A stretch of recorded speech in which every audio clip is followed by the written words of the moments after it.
Hello, friends, and welcome back to another exciting episode of Play Along Podcast, the podcast where we play through games. And in today's episode, we're jumping into more Dispatch. And these episodes, y'all, they get kind of spicy in every sense of the word. Very excited to get into it. I'm your host, Jared. I'm joined by Kai and Ben as always. Boys, before I even introduce you here, I got to say something that y'all summoned the cavalry and people came at me for not fist bumping Royd in the first episode. Y'all, people joined our server just to clown on me. First of all, we did not. Your horrible decision making has led people to come and attack you. I want to be very clear. Secondly, there is a beautiful moment of redemption in which you're not even given the choice to fist bump Royd in this chapter. So, you know, I mean, this is the appropriate time to fist bump someone. It's fine. No, look, somebody said it in the Discord. I can't remember who it was, but like someone said, if you're gonna fist bump, like doing it at a place where you can wash your hands immediately afterwards. I think it was Aaron from Fake Gamer Girls. I think people fist bump because it doesn't require you to wash your hands. What the fuck are you doing with the back of your hands anyway? It's just your fist. Exactly. You don't use the back of your hands. You're exactly. Not like, I'm not putting it on my mouth. I'm not. It makes it more intimate. Okay, it makes it more intimate. The setting, right? You have to do it. You just have to. I hope when you guys are in the office waiting for you to do it, and some rando shows up and not only walks next to you, which is a cardinal crime in a men's bathroom anyway. I will say I agree with that. I agree with that. He didn't have to always leave a gap. You always leave a gap. If I knew, I don't think the others were adequate for it. Though. That's what I was saying. Yeah, that's true. Had a problem with that. Yeah, it was Robert's fault for taking the middle one, stall at the very beginning. That was the faux pas. Can we put the blame on Robert and less on Jared in this situation? You still fucked up. Yeah, you messed up. Jared. Sorry, buddy. Okay. If I'm not mistaken, I feel like Will chimed in on this as well. Yes, Will's the only homie that had my back. Will supported me in my decision. He also didn't fist bump Roy, which shout out to the homie Will. The funny thing is that he's consistently wrong about everything on our podcast as well, so it's fine. It's fine. You guys can join each other. Or Will. Yeah, Will just comes into the call all of a sudden. He just joins here somehow. The only way he'd join is if you invited him. So you're like, I need backup. Oh, he actually was very upset that he didn't get the invitation for the show, but that's okay. That's okay. Don't feel bad for him. Don't feel bad for him. Jared picked guests before he knew that he also didn't fist bump. So that I needed there backup. You go. There you go. Nick was just going to receive something like the day before being like, sorry, we can't. We have to reschedule. Just replace Will's in his place. Oh, look, someone who agrees with me. Nice for you to join. It would have been funny to be like, yo, Will, can you come on for just like 5 minutes in the beginning to like defend me? And then he would do it. He would do it. Yeah. Don't put it past him. Yeah. I mean, as you guys heard the sultry tones of our guest today, it is Nick from the Friday Night Gamecast. Nick, thanks for coming on the show, man. How you doing? Boys, it always feels like it's been too long since I've been on the last Play Along podcast episode. So thank you for having me. This is one of my favorite games of 2025, and I'm really excited to talk about both of these chapters with you. Not just because they're spicy, but just because I love this game, man. It's so good. So thanks for having me. Because you're the Laura Bailey stan or anything like that, but here's the problem: the ad hoc fucking laser targeted my personal taste profile and potential partners in this game, and they didn't have to do that. They didn't have to make me choose this way, and it's kind of evil for them. So you feel personally attacked by ad hoc. I do. I feel personally wronged, but that's fine. I'm still happy to do it. Absolutely. Happy to have you here. Well, if people don't know, 'cause it has been a while since you've been on the show. If there's any new listeners here, why don't you let them what you and Nick do over at the Friday Night Gamecast? Yeah, so we are the Friday Night Gamecast, both myself and Will. We're a variety video game podcast. We focus on reviews, but we also have topical episodes for people to enjoy. We talk about stuff that goes on in the industry, as well as just things that are fun to talk about in video games. Some of our recent ones that we just had one that came out this last Friday that is covering our 2026 Fantasy Critic draft, where we drafted, so we have a roster of 20 games that are going to come out in 2026, and we drafted 10 of those with 2 counter picks, and that's really fun. I wanted to create it like a starter pack. I feel like, fantasy football and all these other fantasy things get a lot of traction on social media, so it's always fun to kind of go back, and I feel like this could be the next big thing for games and podcasts, so it's fun to do, and really I just like paying attention to games with that lens. So that's a good time. We also have another episode that's like 10 games to get to know us. But we have a ton of reviews from last year as well. And Will and I just really love cutting up and talking about podcasts and getting guests on the show as well. So go ahead and pick your favorite one. It's really nice to do this, and we'd love to have you boys on as well. We have to. I was just talking to Jared before we were recording. It was like we need to get you guys on. It's been too long for something. It's been too long this year. It's been a while, bro. I'm trying to think of the last episode that I did. Was it Sparking Zero? Yeah, it was Sparking Zero that we had, crazy, and then I got Jordan on for Pokemon Legends ZA. But I was just talking about Pokemon Pokopia, which is a great game. Something that I'm playing right now that I'm loving. Wild noise. It's so good. I think I said it in maybe the last episode with Bill or something. I don't remember when I said it, but Pokopia might be one of my favorite Pokemon games. Dude, they nailed it, and it wasn't developed by by Game Freak, so that's probably why. It's so funny too, because like I am seeing people increasingly have this conversation about, I don't know what Nintendo is going to do for the next Animal Crossing, because how they one up what Pokopia has done by co-opting that Animal Crossing feeling, but having its own unique flair and style on the life simulator, and just rolling that up into the Pokemon universe. Like, they are two like uniquely different flavors, but they occupy so much of that same space that it's gonna be tough to like kind of be like, well, I would rather play Pokopia because it's got my Pokemon in there, right? Yeah. I think the problem too is like, I mean, maybe people that are playing Animal Crossing aren't looking for this though, but even Pokopia having kind of like a narrative to follow, like you can build and you can have the life sim aspect, but there is a story, there's a world that they're creating. There's a lot of world building that's involved in this, kind of like Minecraft, right? Where the Minecraft has kind of like a subtle narrative that you can follow. Pokopia is more of a direct narrative, but I think Animal Crossing maybe lacking some of that is kind of what builds this up. But again, I don't know if people that are playing Animal Crossing are really looking for that in their life sims either. Yeah, I don't know. That's true. It's Pokemon, so I've been playing it and it's been great. You got to do it. Great. You got to do it. Yeah, absolutely. Okay, well, let's get into a little bit of housekeeping before we jump into today's episode. Whether this is your first episode or your 301st episode, we made it past 300, everybody. That's right. If you missed it, last week was episode 300. Yeah, it is insane. Where it's something. It's something, right? Where Bill Barber from Gaming and Collecting joined us to talk about the PSP 300 movie tie-in game, which we played, which was...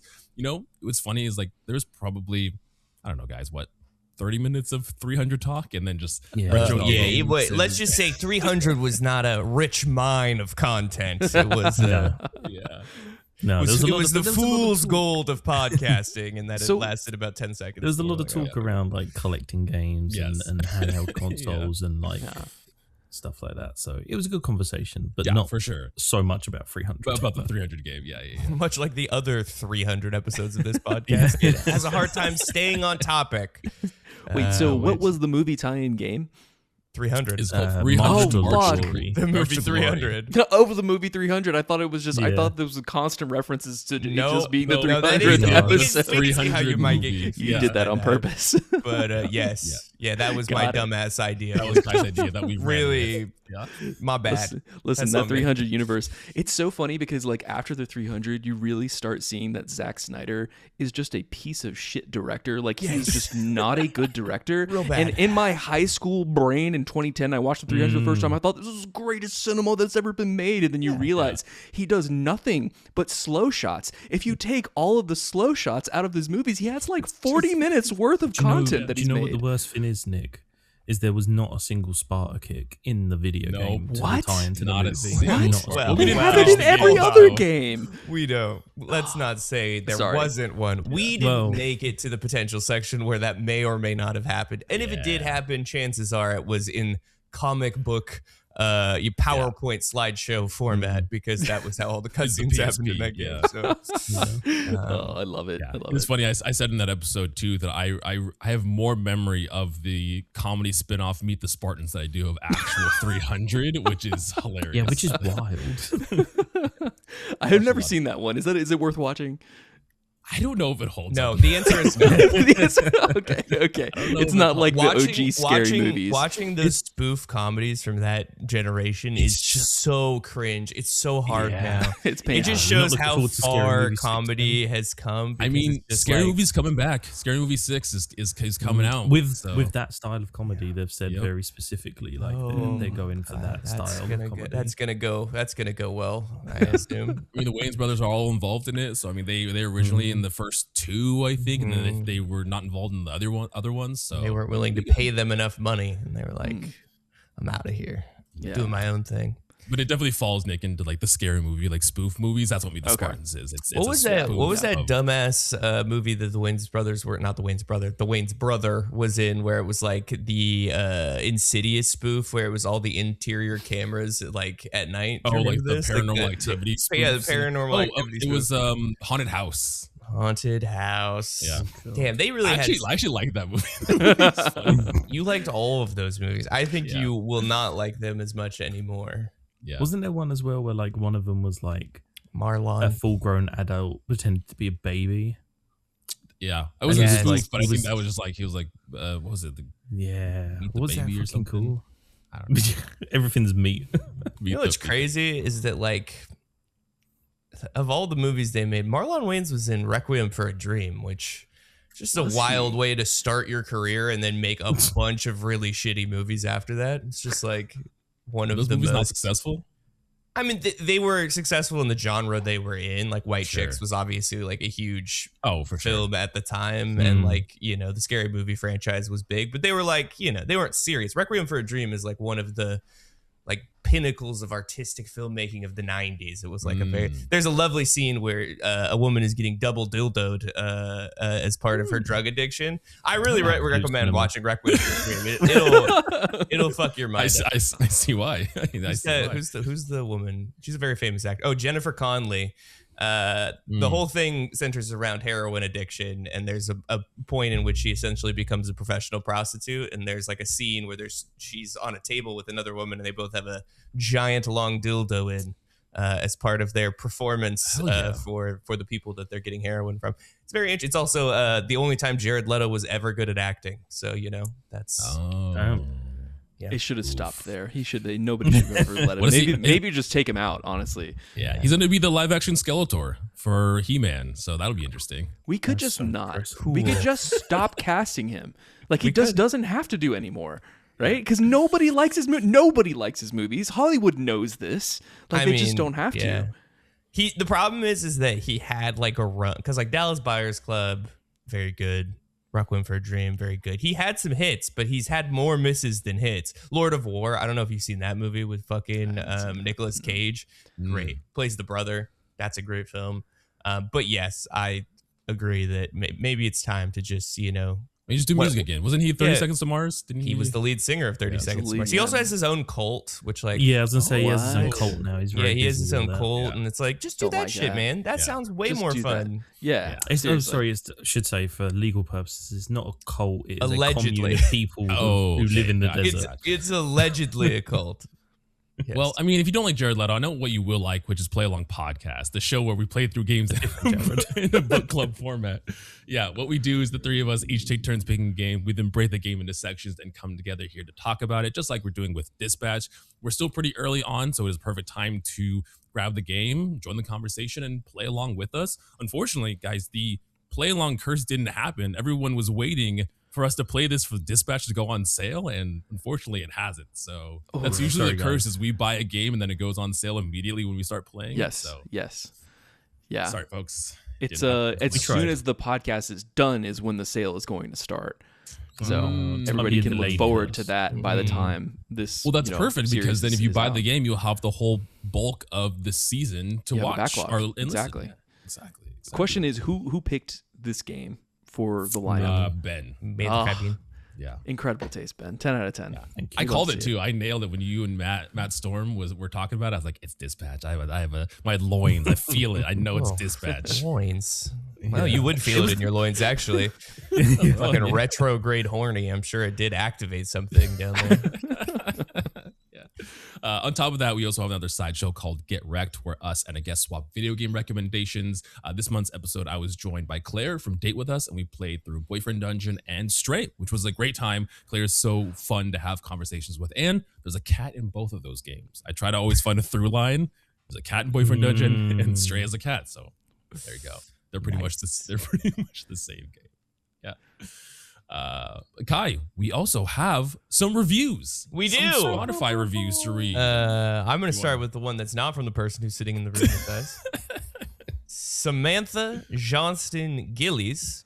And I don't really understand this comment, to be honest. So maybe you could help me gain some context. The comment is, I'm not going to lie. I thought that it was asking me if I wanted to drink water or alcohol. And so I chose alcohol. And it ended up being a I know. This no, is a reference to the bar flambe. scene with flambe, if it was water and alcohol. I thought it was a reference to our podcast prompting her to drink water or alcohol. And then she just got smashed while listening. You know what? I was like, that probably tracks too. And then a very unkind person named Nikolai commented, I support Kai drinking paint, which Correct. I do. Thank you. Which is another You're reference welcome. to Kai talking about consuming paint from working on his house in the last episode of Dispatch. It just looks so good in that bucket there, he said. It does. It does just looks like very it could smooth. quench my thirst. It would also kill me. So, I would say it's very tempting. You see like the ripples that are going, and you're just like, oh, like It's nice. It's A nice. man who's like a never chug jug painted from- the ripples. If your paint has ripples, motherfucker, that's like, I bad. don't know, like when the paint drops, like a drip goes in there, it doesn't like. Okay. The smooth, All right. Nice the save. smooth motion Well of the done. paint. Yeah, Yeah, exactly. yeah. I will say, anytime with I've had to paint, I've had your father come and help me paint. Mhm. So Yes. that's usually what happens. I will say on the topic of the first comment, talking about the alcohol versus the vodka, it's really interesting some of the choice decisions that they get, and we'll get into this later. But like the decisions that they give the player to make Robert do certain things can sometimes be very, very like unkind, and it's just a very curious like choice that they made. That I feel like I know exactly especially what you're for how referencing in they've this, written. like, This game. So It is it's interesting. just It's like one of those games with choices where you don't kind of know the context of the choice, where you're like, oh, I didn't mean for that character to deliver this in this context or this tone, or I didn't think this action was going to happen from that choice. And I feel like that happens a lot in this because you don't know exactly what's going to happen.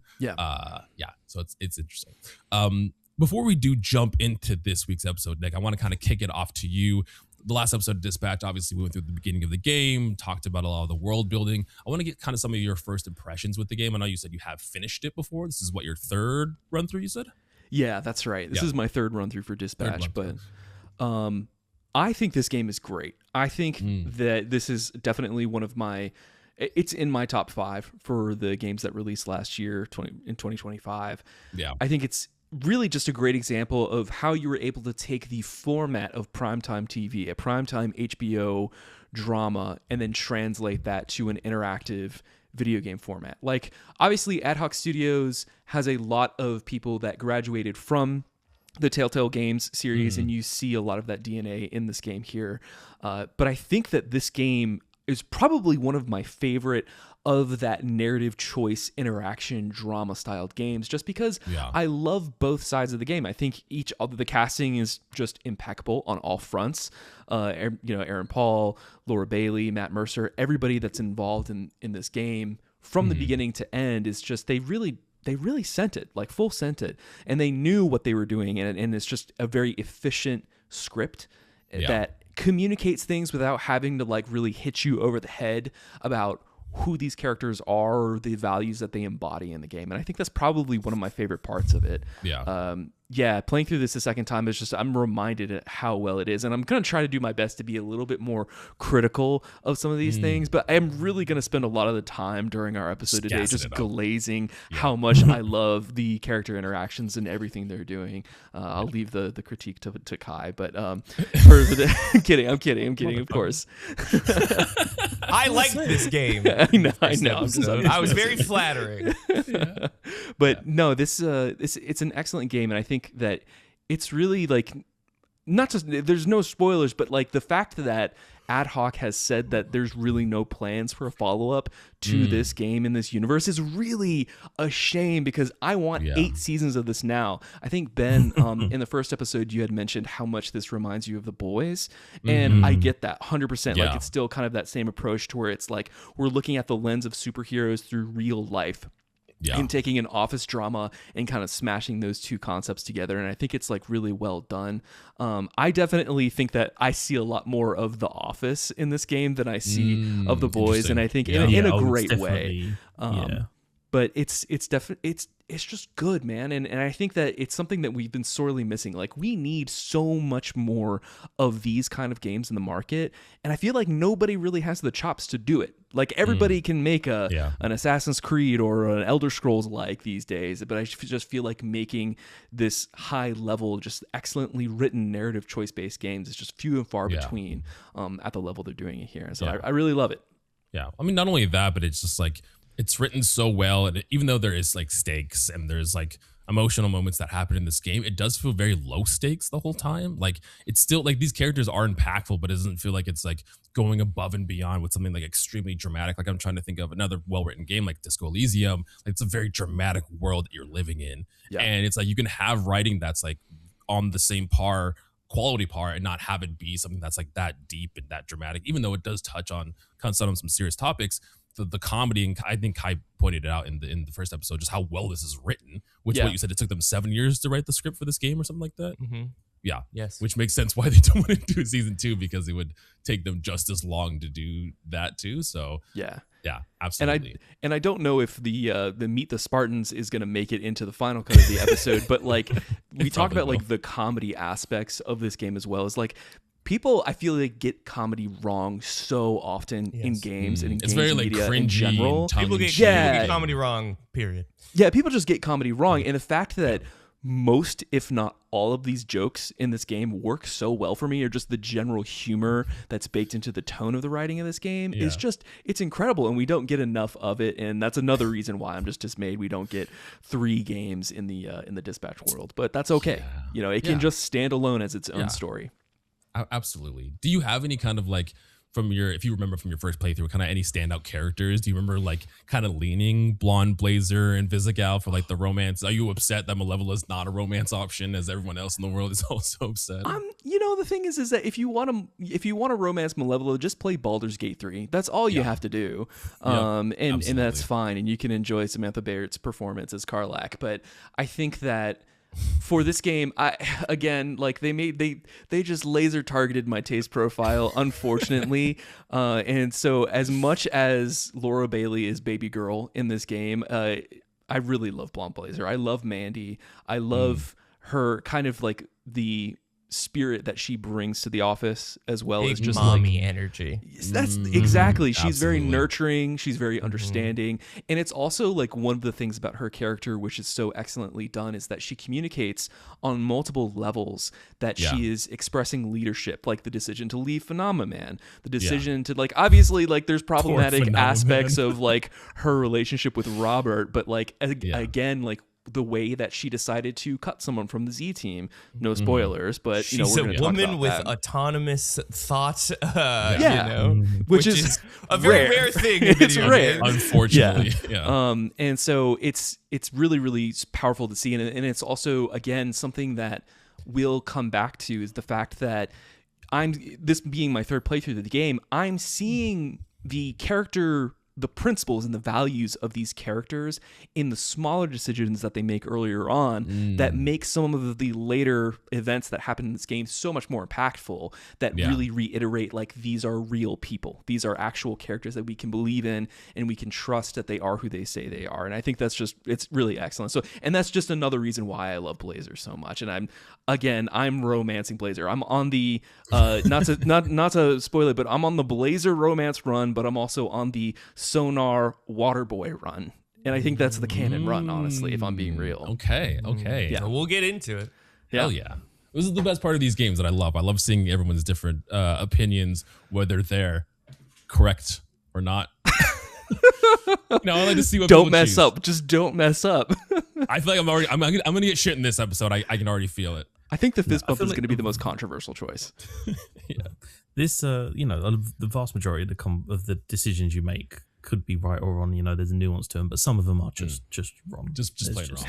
Yeah, I am enjoying, or I'm looking forward to rather, a second playthrough of this, just because I feel like I love these kind of games, but it also instills definitely a little bit of panic because of the time you have to make a decision. It is a split-second decision. Yeah. So, and sometimes again, like Nick said, sometimes like the context or how the decision is played out is not actually what you would have done in that. So like having the retrospective of like playing through this once before, I can kind of take a little time and make an actual decision where I'm like, okay, this one, and then it's like, oh, that's not what I wanted to do at all.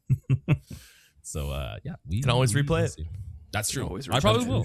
Jump back. Well, I just mean the specific episodes, but in No, general, no. you can replay it as well. It's cemented. Whatever my brain chooses, that's the choice. You don't go back. You can't look back. You don't No go back. going back. No time traveling. I'm not No, doing once time you pick, it's canon. It's a canon event. It can't be changed.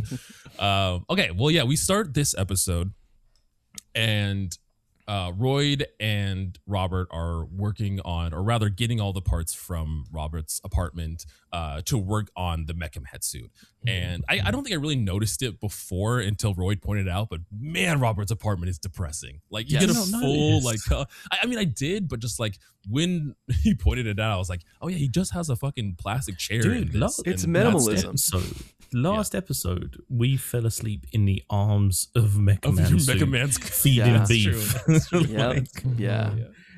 I mean, also, those with artwork still on the floor 8 months into living somewhere should not cast stones at the depressingness of other people's living situations. Hold on. buddy. You should see the rest of my house. It's fucking awful. I'm not talking about you. I'm talking about fucking Jared. Let me correct you real quick, Kai. I've lived here for over a year. Okay, I moved in August. I think I'm doing a little better than Jared. Slightly. No, Just Jared still has not put up Yeah. his Totoro poster. Damn it, Well, Jared. the problem is this is baby room now, so it's just like I don't know what's going to change and what's not going to change. Because Totoro is such an love adult Totoro. franchise.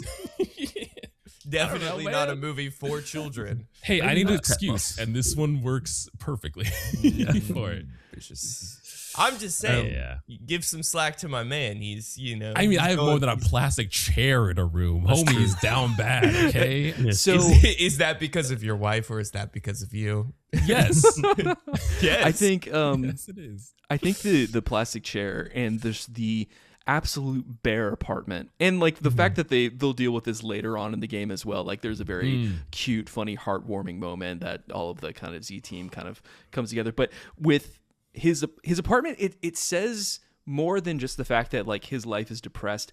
It kind of underscores the fact that Robert is not mentally well, but he's also hyper fixated on doing what he needs to do. And I mean, I think it's more than just being poor. Like it's the fact that he does not care about anything else. His but whole the job thing was getting and being revenge a for his hero. dad. He wanted revenge from his dad, and that was, you can see from his lifestyle that took up a majority of his thought, his actions, his day to day. That was all he probably thought about and planned about, and his lifestyle reflects that. Yeah. I went for the I've been focused on work. That was my kind of angle. Yeah. I was tempted to make the poor joke, but I don't know how it works. So when he was Mecha Man, like, does he get money? Like, how does that? Like, he was left an inheritance by his dad, and Oh, I'm okay, assuming that right. he wasn't like affiliated with a network. He was just a solo hero. Something tells me coasting that on the laurels. Yeah, I'm assuming you'd have to have like a management, and they'd have to like get you actually like, pay you. serial Doing regular sponsorships hero and work is not fucking- gonna pay the bill. You I gotta mean, I actually think work he's for a also company. just a workaholic. I think I mean, that's put reflected in how everything- he tackles the Z team too. Like he's very like passionate about job. Oh my gosh, kitty cameo. She's coming in. She was just attacking my arm. I had to wrench myself from her. Get away. Yeah. So I don't think he really thought about it. I do think he's a fucking broke though, because he put all of his dollar dues into into doing make this. 100%, Yeah. We do get to see a cool side of Royd, because I think they try to present him as like, big brute. He's more muscle than mind, and this shows that he's like the the Bruce Banner Hulk when he finally like works with both of them, and like he's like smart Hulk. He kind of has like He's that Hulk vibe with to Hulk him. with glasses. He's Yeah, he's exactly. Hulk with glasses. Exactly. But it's cool to see that he also has he was going to be the one rebuilding Robert's suit, but he's solely the one doing this. He's has the knowledge and the expertise in order to build this and the science behind building it, which I thought was really cool. Yeah, and it also. Sorry, go ahead, Ben. No, I was gonna say there's a whole like situation where like he also shows that like he is super fucking intelligent, like because he starts explaining about like the astral power core and like how that kind of powered the suit. He doesn't know how it works, but he's like, this is how we're going to try and recreate it. And is it in this section where he says that like he met? Yeah, this is where you get the context. He had a relationship with Robert's dad. Okay, relationship. They met one time being arrested. More than Robert does. He has a connection. He has a connection. There's a very sad line where he's like, I talked to your dad I'm not going to do the fucking Hawaiian voice. Do it. Coward, do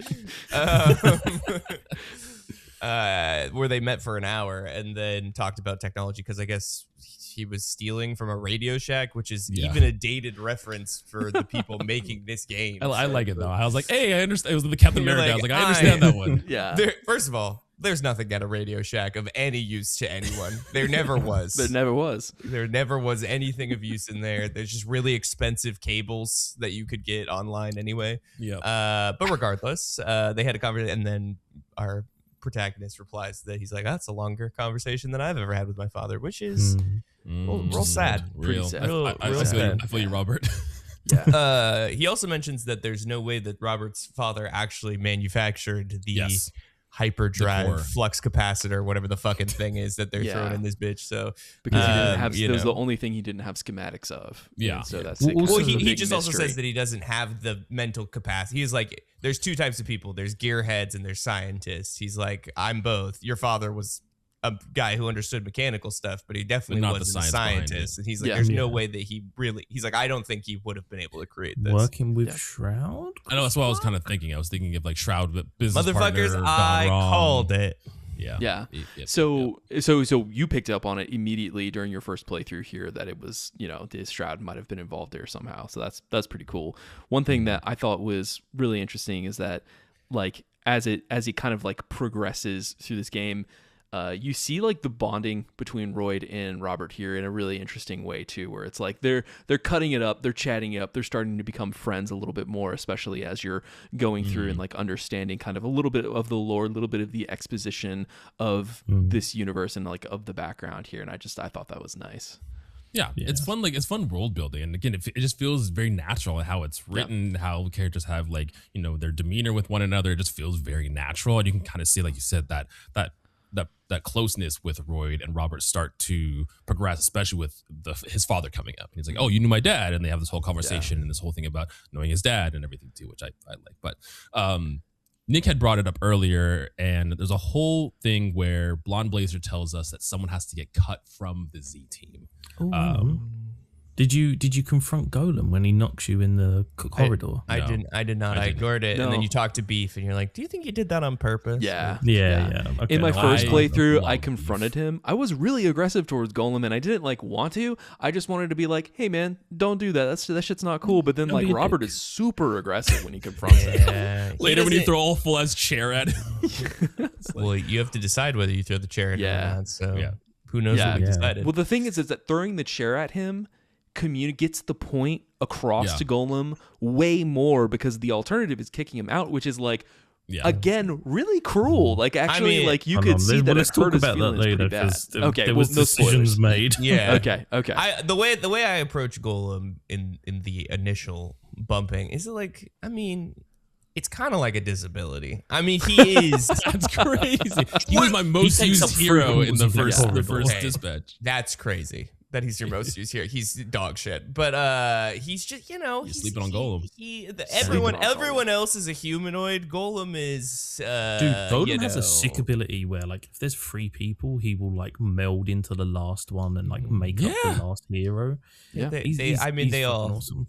If you unlock their ability, I think they're all sick abilities. But it doesn't matter. Sure. Anyway, Golem, he's big, he's just little. Also, we'll get into it, but like the synergy between Invisigal and Golem, perfect. S tier. Love them. I love them. Canon event. Yeah. Interesting. But yes, Blue Blazer and Blonde. Blue Blazer. Blonde Blazer. Blue Blazer. She's wearing blue. So Blue Blazer is a wrestler. There's very different. Blonde Blazer. She explains to you that she broke up with Phenomenon. Yes. And I picked the option I didn't know was the only option that increases it. I was like, oh, I'm sorry to hear that, Blazer. Yeah. Like, it's a really good response. It's like, hope I didn't contribute. I'm like, why the fuck? I said, are you happy? I also said, are you happy? That's which is also the neutral really, choice. Yeah. That's a good how did that option, choice play out when he asked, are you happy? She's like, are you happy? And she's like, I don't know yet. Like, it hasn't been long enough for me to. It hasn't been long enough. Which I'm like, valid. I should have known. But Yeah, they have just like, there was that, like, I think you were probably going to say it, Ben, but like there's that nice little, like when he says, I'm sorry, they have this, they lock eyes and just this moment of connection and understanding. And then they move on, which is good. Yeah. Well, I mean, as you can see from her, like, and she says it too, that this was a decision that she had been wanting to make for a while, that this was like an inevitability that they were going to break up at some point. Mm-hmm. So it's just like, you know, it was almost like, it had to happen. Am I happy? Yeah. I don't know. I guess so. Like, she doesn't have time to kind of process that yet. I'm happy that what I thought was going to happen didn't happen, which was that, like, I thought it was just going to be for Monoman was like this massively controlling dickhead because he kind of gave this like really jealous lover energy at the first. So I'm glad that like we'll get to it eventually, but just like, I don't know, depressed phenomenon is like a hilarious trope. Like, I love it. It's a great trope. him fucking like punching the car, like faking out a punch at the car is hilarious. Just like sadly walking in like on the freeway. Also, we glazed over this part, but one of the best line reads of the game is when Blonde Blazer walks up and she's petting Beef's belly, and Aaron Paul goes, "My name's Beef and I'm naked." And she's like, "Nope, that's not what he sounds like. I don't believe it." Sounds like, and he wasn't naked because he had a collar. Okay, that's true. That's true. Okay, well, I went to the grocery store like that once, and they definitely said I was naked still. So now I'm confused what naked means. It's just it's just another point to like how well the voice acting is. Where like sometimes I forget that I'm playing something and I have to like, I gotta lock in when a choice comes up, because it's just like watching like a show, like an adult cartoon and everything, and it's so good. And then she tells you that she's made the decision to cut someone from the Phoenix program, the Z team, whatever you want to call them. Yeah, I can't remember. I think in this point, I think I actually said, "Are you sure about that?" Because I just which is the negative choice, by the way, too. That decreases relationship. I see that now, but I think at the time I was very much like, I felt like the team would just kind of come in together. Like it was just getting to a point it was where gelling. It was just starting to gel, and I felt like, in all honesty, it felt like an unnecessary disruption. Like it wasn't perfect, and there was still work that could be done. Yeah. But I felt like it would kind of rock the boat a little bit. Which it does. So yeah. So I didn't get to... Sorry, go ahead. No, I was just going to say, like, the one thing while I'm talking about this that I would like to see is I would like to see, even if they said like Blonde Blazer will remember that with like a down arrow or an up arrow. Like I'd like to know something. Yeah, like I'd like to know in that moment kind of how it impacted my relation, because she doesn't really... She kind of questions shit. She's like, "Oh, like, do you think? Like, I think it will be good for them." And then she's like, "Well, we're going to do it anyway." So I didn't really know at the time, like, if I'd picked a good option, neutral or whatever. Yeah, I think that the small choices successively contribute here and there to the overall, like, romantic paths throughout this game. However, there are maybe 3 or 4 choices for each of the characters respectively that will like cement whether or not you get them in the end, and there are later choices that, like, despite what you've done everything before, will override your choice path and like how you choose to romance. You can always win them, boys.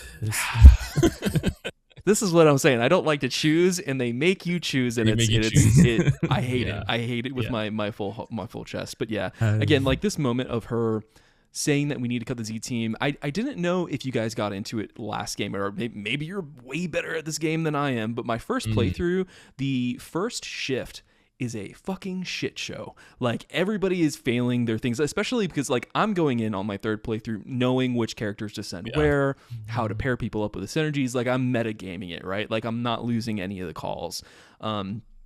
But in the first run of it, I had a really tough time, and it just felt natural. Like I was trying to assess like who to send where and understand what they're. And I think like the natural progression of how Ad Hoc thought people would choose to send, which characters where is very like counterintuitive to like how you would like maybe want to try and do it. And they put you in difficult situations during these shifts. Yeah. I could see on Kai's face because Kai didn't miss a single one his first time, and I could see it on his fucking face that he wanted to be like, I didn't feel any of it. I had a perfect game, and I did. Motherfucker. I definitely didn't, but I crushed that shit. I'm curious this time because like it still feels intentionally. I did not crush that shit. Okay. Yeah. It went horribly wrong because they kept sabotaging each other, motherfucker. Yes. Yeah. Which is a cool wrinkle. Yeah. You have sure. a team of villains who know somebody's going to get cut. So Yep. it just kind of becomes like Darwin. It's just like, okay, survival of the fittest. Whoever's at the bottom is getting cut. So It's Animal Farm like, in LA. Dude, honestly, like, like Punch Up is like, I'm sending people there and it's like, oh, like Punch Up has pushed fucking Prism into a lake and like Golem's done this. Or Flambe getting locked into a sensory deprivation tank by Malevola. I feel like there's nothing like you can kind of do. I feel like you just have to ride this shift out. I'm glad because like I did awful. I did not do great here. I assumed this was going to be the case, but I wanted to see if like, there's some way to kind of be relatively successful. But it seems like they put up enough hurdles where it's the one thing you can control, which is the fucking like hacking. I'm so bad at that shit. I love the hacking. I love the hacking. hacking. Is so fun. Love the hacking. You must have hated when the fucking antivirus shit came along. Once again, well, yes, let me tell you, did not go well. Also, this clicking buttons in specific order under time pressure is my least favorite thing to try to do, and it did not go. It wasn't fun. I love that stuff. So I was like, I'll hack anytime I get an opportunity to. So we have a really shit shift, and I don't think you can do anything. I think it's just like we get like a couple cutscenes in here too, like of Visigal sabotaging Malevola, like tripping her with the chain, and them like fighting each other during this. Ironically, shift as well. with what's his name, Thunderstuck or whatever his name was. Thundercuck. Oh yeah, Thundercuck. Yeah. The dude from Granny's. Yeah. So now, and I feel like I'm gonna have to. I feel like maybe I'm gonna get flamed for this. I might have to defend my decision. The first shift is over, and Rob is pissed, and he's very like, everybody back to the conference room now. And I can't remember why you get the decision to either give him the chair or kick Golem out. What happens with Golem? Because he walks in and bumps into you and knocks you in a chair into the chair. He like throws Robert across the room. He opens the door aggressively, which then ends up sending you flying across the room. I don't know. I feel like I'm the only one. I kicked him out of the conference room. Bad choice. So I think.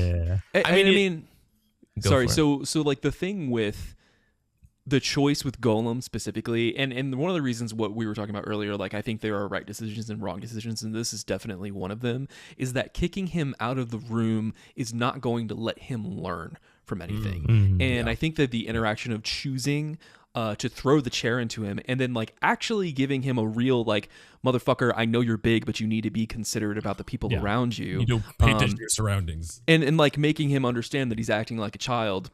And so he goes and sits in the corner like a child is, I think, much more compelling for this team. It is more compelling. I will say, in my defense, the options presented are kick Golem out or give him the chair. Give him the chair. You don't know it's throw the chair. I also didn't think he was going to toss the chair. I thought I was going to be like, I was just being nice to the I also was disabled person in the room and was like, here's your don't chair. say he's disabled, because I was going to be like, I was like asserting my fucking dominance as the dispatcher of the team. Yeah, that's fair. That's fair.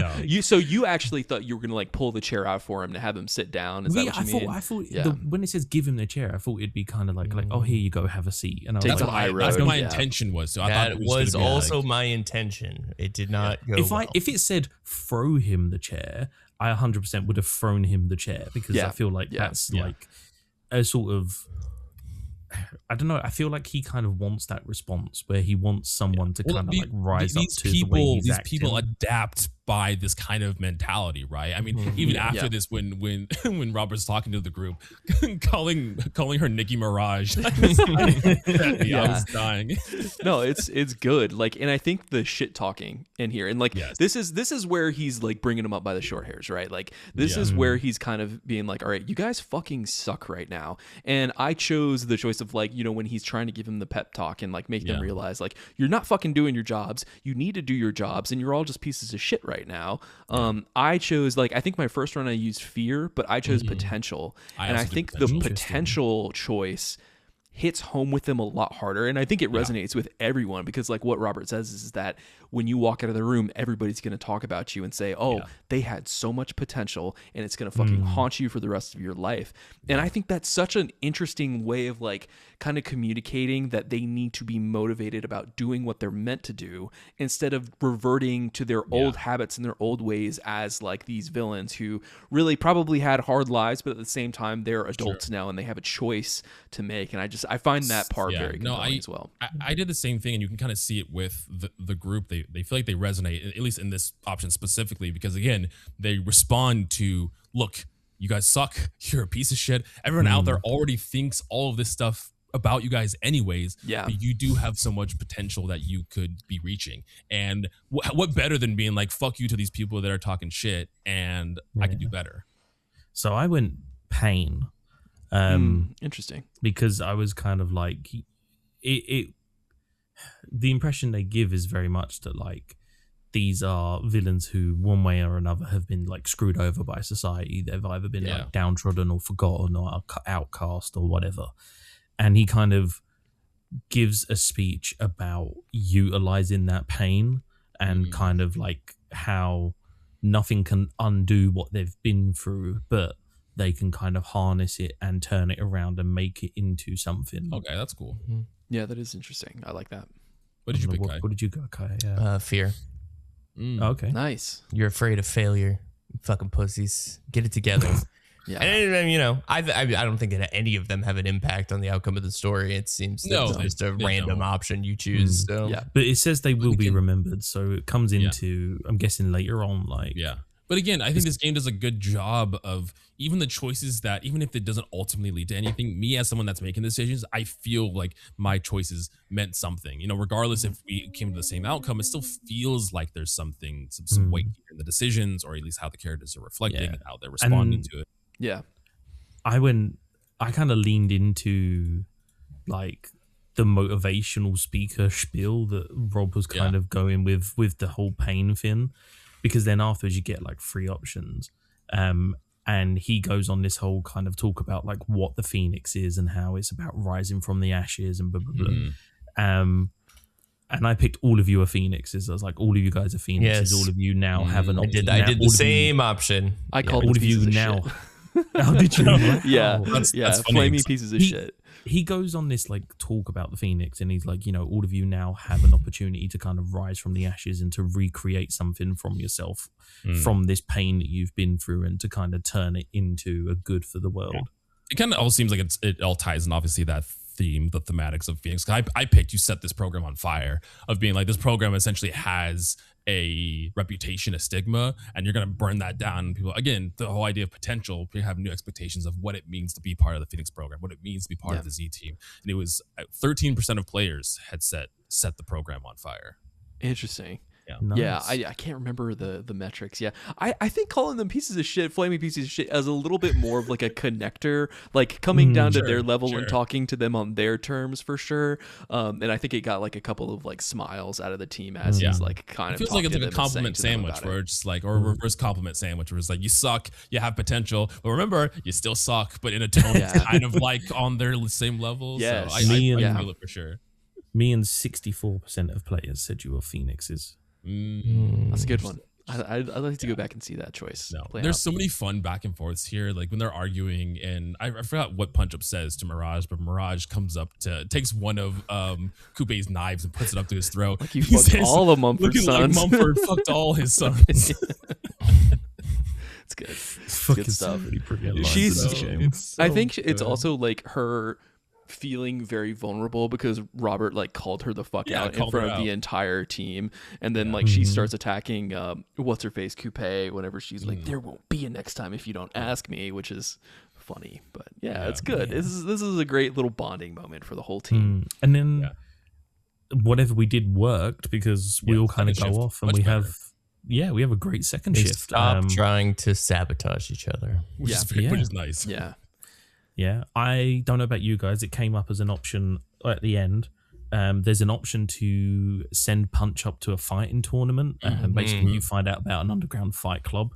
Yeah, which is cool. I sent Punch Up and I sent Coupe as well. Yeah, I got this achievement too. And it's like 8% of people sent them in the tournament to fight together because you basically throughout the thing you find out about it, and then like Coop starts using these like underground connections she has from when she was assassin to find out when the next round of the tournament's going to be. Yeah. And you have two options where you can kind of go in and white knuckle and like shut it down, or you can kind of send Punch Up to take part and kind of shut it down that way by like winning it. Yeah, so I'm kind of metagaming, of course, so because I kind of know what happens. I did that my first run where I sent Punch Up by himself because I was like, you got this, man, no worries. And then he starts struggling, and then they give you an option to send in Coupe as backup. I think that's what I did as well, actually. Yeah, and that's really cool, too, because then you later go to find out that they actually had a relationship outside of the Z team, which is, it's interesting. It's good stuff, especially if you choose to cut Coop at the end of this episode, which is... I'm imagining characters have specific synergies, right? Or can any character be a matchup, right? Is it the specific characters have synergies? Specific characters have specific synergies, and it's just what the devs choose. It's not really like I didn't know if it was a choice by like who I was sending together more, and they would just build that synergy, but or if it was pre-existing. But there are pre-existing synergies. The primary ones are like Flambe and Prism, Invisigal and Golem. And then when you get later on, if you choose to bring Waterboy on your team, it's like Waterboy and Punch Up have a really strong synergy together and make sending them like really, really powerful. And it's funny because like every time you send them on a thing together, it's like Waterboy's good day, mate, and he's like, stop, don't do that, don't do that. And it's so good. But then Sonar and Malevola also have a synergy together, which is really interesting too. I really love how they pair up people. I can see them too, because they've kind of got the same attitude. They're very like deadpan, very like this is also when Blonde Blazer starts doing this like training program that you can send like level up abilities and everything, which is cool. I did a couple. I sent Sonar to get his flying license, so now he can. You sent Flambe, so it'd be interesting to see what Flambe does. Sonar, when he's in bat form, he takes the people with him and they fly as the crow flies, like in a straight line, so you can reach responses in like 3 seconds. Interesting. And then he flies them back. Flambe's is he returns much quicker, so his return speed on getting back to the SDN is significantly faster than it was before. Yeah, so Sonar's is cool, but he only does it in bat form. So you basically get it on the way back from the first one, and then on the way to the next one, he's much faster. Yeah. And there's a couple later on, like I sent Malevola out to get one, so now I can't remember what she does. She does something I fucking forgot. My favorite one is Prism being able to duplicate people. Like that's great. That was really fucking amazing. It's really smart. One thing that, and then I did the Golem one, like I said earlier, where he if there's 3 people, you can do Golem, someone else, and then Golem will like mold over and become the third person as well. So you effectively get 2 Golems. Yeah, one of the things that I think is really interesting too is that if you choose to send the right heroes on the right shifts, even if a shift or if a dispatch like has like 4 slots for heroes, you can just send one. And as long as you've optimized the stats, like it will give them a ton of XP that normally would be allocated or split up across multiple people. Which I think is like, on your third run, probably the better way if you want to make a really strong synergistic team that's going to perform really well in some of the later, more like kind of hairy, intensive dispatches that you. One thing I wanted to ask, because I didn't get this far in the first episode of the game, is that like something that I was thinking about after finishing the game last year is kind of like the dissonance between the gameplay of the dispatch versus the narrative. And I was curious to see like what the three of your thoughts were about kind of like, I feel like people would critique it as like whiplash between the two, but I feel like the character interactions and like the chatter on the comms and everything feeds into the natural gameplay so much that it wasn't jarring for me. Are you on board with these, basically the two play styles? Yeah, I mean, it feels, even though the gameplay mechanics are very obviously different, the synergy, bring it up again, feels like it's done really well. Like it works. And again, I think sometimes too, because a lot of the dispatch shifts end in a cutscene, or it flips back and forth between Robert being at his desk, also looking at the screen, kind of like, so there's all these kind of connective tissue that makes it all feel, even playing different, it all feels like it blends into the same system that's all working together to kind of create this end product. And I've seen a lot of people talk about, and I said this in the first episode, that this has made me want to play games that have gameplay like this, that maybe are more of an RTS or have like this kind of management system. After playing this, I was like, oh, I want this in other aspects, because I'm loving the gameplay. There's one where you play a police dispatcher. I think it's called 911 operator, that I got through like Amazon Prime or something. But yeah, I mean, for me at least, like I think it's interesting because I can see why people have that kind of jarring feeling. But to me, the way I see it is it's almost kind of like that part of the gameplay is like, okay, right, we're doing a job. Like there's all of this stuff going on in the background. There's all of this like relationship between the characters and stuff, but like everyone is here to do a job. And so we're on shift. We've got to do stuff. And then it's kind of almost like a real life, you know, like you have like your friends at work I'm friends with a couple of people that I work with, and I act very differently with them in work than I do outside of work. And so you kind of almost have like a work mode where you kind of knuckle down and you get stuff done. And then afterwards it's like, okay, well, we can fuck around like outside of work. So I feel like it kind of matches that like difference in tone. Fuck around, you know, flirt a little bit in the background as you pick out shards of glass from your chest, you know, just stuff like that. Kai, did you feel similarly kind of about the gameplay? And I mean, I mentioned it last episode. I like the gameplay for the most part, outside of the hacking bullshit that I'm not good at, but that's a personal skill issue rather than a gameplay issue. That's fair.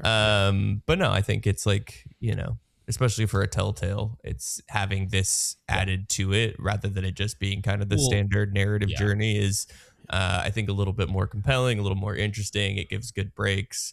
And they do, you know, intersperse like even the Invisigal in the fucking jewelry store stuff that happens later. And there's like a cutscene with Malevola and fucking what's her name, Invisigal that happens before that. That's essentially like the setup to that, where you get like some team conflict in an actual cutscene rather than it just being like the overcom. So you know, they balanced it well. I think the gameplay is good overall and enjoyable and doesn't detract anything from the like more story heavy kind of cutscene moments. Absolutely. Couldn't agree more. What's interesting too is almost this entire time, and correct me if I'm wrong, so I don't remember if it happens here or the next one, but Invisigal is just refusing to do any jobs.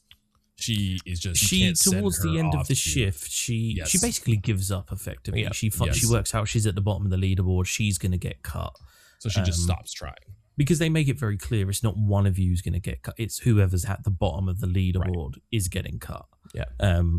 So, and I mean, you know what? Understandably, like I can understand being in that kind of headspace where it's like, if I'm going to get cut, why the fuck am I busting my balls? Why am I trying? Yeah, already like, at the bottom, kind of. Yeah. That would be like if you walked into work and your boss was like, right, this is going to be your last shift. You wouldn't be like, do you know what? Let me work my hardest. Let me like, fuck that. Like, what's the point of me bothering? Like, I mean, it depends what your job is. If it's like, heart surgeon, you work at the ER and you're like, or you're a police officer. It's like, this is your last day, kid, and you're like, well, looks like I'm gonna let these people 2 kilos die. Of Colombian, fuck it, yeah, you're right. But also, like, she's under the like, she knows that she has to try and she still doesn't. Like, it is on her. Like, it's like you're at the bottom of the leaderboard, but you're also giving up. So it's like you're not trying to climb the leaderboard. Once again, I have a very arduous relationship with Miss Invisigal that I don't appreciate her personality too much. But you don't like her personality? No, interesting. Not at all. What about is it that you don't like? She is the trope of an edgy, like cringe millennial. Like It's true. I feel like she's It's what not wrong. millennials think Gen Z is like, where they're like oh, they're just sarcastic. Oh, she's like the manic pixie dream girl of this universe, which is just like so overdone, and she's just like, she's not a nice person either. The constant confrontation. I know that people get horny over women dominating them, and that's, you know, fine. Like if that's what you're into, and I get that is a dynamic here of her being like combative directly with the. She's the pegger, not the peggy. Exactly. She's She says also, it like, out loud. super sexually aggressive throughout Yes. this game, not just in these 2 chapters. And it's Yeah. one of those where it's like, if you really take it, like zoom out a little bit, super inappropriate, where it's like, I think there's a little bit of consent conversations that maybe we could have had here at some point. There's but- definitely some boundaries, which is like, fine, like, I don't fucking care. Like, Yeah, you know, no, for the sure, shit for I sure. say on this podcast is much worse than anything she says in that game. yeah. But that being said, like, I think at a certain point in my life, I would have definitely gone more towards it. Well, that's why you thought she was younger, right? She's 27. Exactly. and you're like, Invisigal oh, is a young man's game. That is like, you're young, you like the danger, you know, it's like playing with fire. Blonde Blazer, that's stable. That's mommy. That's someone with a Stable. job and a 401k. That's right. And they got a right. condo. You know, those are all appealing things as I enter my 30s. Yeah. Like, those are things that I want to. Those are the things that I'm looking for. Someone who's been in his for. 30s, I'm reverting the other way. You're I'm like, going back to my- I need a little bit You've of been excitement too in my life. stable for too long, Benji. Yeah, he man, needs I to need a bit of spice it up a danger, little bit with some Invisigal. No. Yeah, I don't know. I think there's like this kind of like depressed mentality is. I mean, maybe something not that everybody has dealt with, but I feel like it's a very human thing. Of again, kind of the idea of like no more hope. So why am I trying if there's no hope? And I think Invisigal kind of is kind of reflecting this here. And you know, as Robert, you can decide to lift her up and kind of give her. Look, here's I think the heart. Okay, go for it. No, I was going to say, I think I can understand where you're coming from as like, someone who's been in a feeling of hopelessness, and someone who's felt like there is no hope.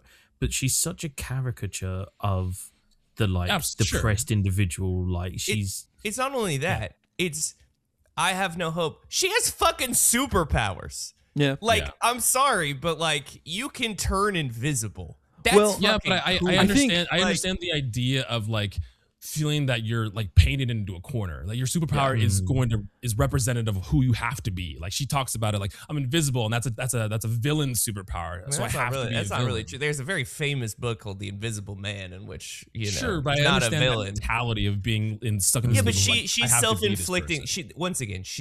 She has no emotional intelligence and is just No, like she does I'm sad and I'm supposed to be bad and She's definitely woe is me. And it's like self-perpetuating. you're literally talking to a person who has no superpower. Because like that's the thing about this world. It's not My Hero Academia, or I guess My Hero Academia. There is people without powers, but there's like the amount of people with powers is relatively limited. You are still in a class of human being in which is it's the X-Men theory, right? Like he even says it. He's like, based on your assumption of powers, I should be a fucking accountant. That's his response, which is like, think about someone who's not you for 10 fucking seconds. Like that's what happens here. I think Robert gives her that perspective of like you need to kind of broaden your horizons and kind of think about this. Yeah. I think I'm hopeful that more on this will come out as the game goes on, and I don't want Nick to confirm or deny. I won't say anything. I like to think that like what we're seeing is someone who has been like chewed up and spit out by society multiple and times. so is kind of like she doesn't see a way to help herself, so she's waiting for someone to come and help her, and no one has come to help her. Yeah. And so that's kind of like and so like again, she's trying to help herself, but the way she sees it is she's failed. She's at the bottom of the leaderboard, and probably some of that is self-sabotaging without her realizing. Yeah, but absolutely. like she sees it as like she's tried and yet again she's failed, so why the fuck is she bothering? also, she is one of the worst heroes in our Wrong. slate. You're just wrong. You're just wrong. In a She's city where actually one of the they best. exist, I almost never use her. That's why she's one of the worst, because you're not leveling up the stats. I'm just like, no, I understand. Like, I mean, you have to. At a certain point in this game, you're just using everyone because you have to. But she's definitely not my first choice to use. When there's mobility or like getting information, I always use Invisigal. Mobility, she's also really great at like her combat skills, like information. Information gathering. Well, I mean, they're all just as good as what their stats are. First of all, let's relax a little bit with the personification of effort that is happening right now. I'm talking about like. It's a fucking dice roll game. I'm talking about vanilla, like Invisigal. Like vanilla Invisigal. You send her on her own somewhere, she goes really quickly, she comes back really quickly. Like she's got the lone wolf perk. Yeah. Right.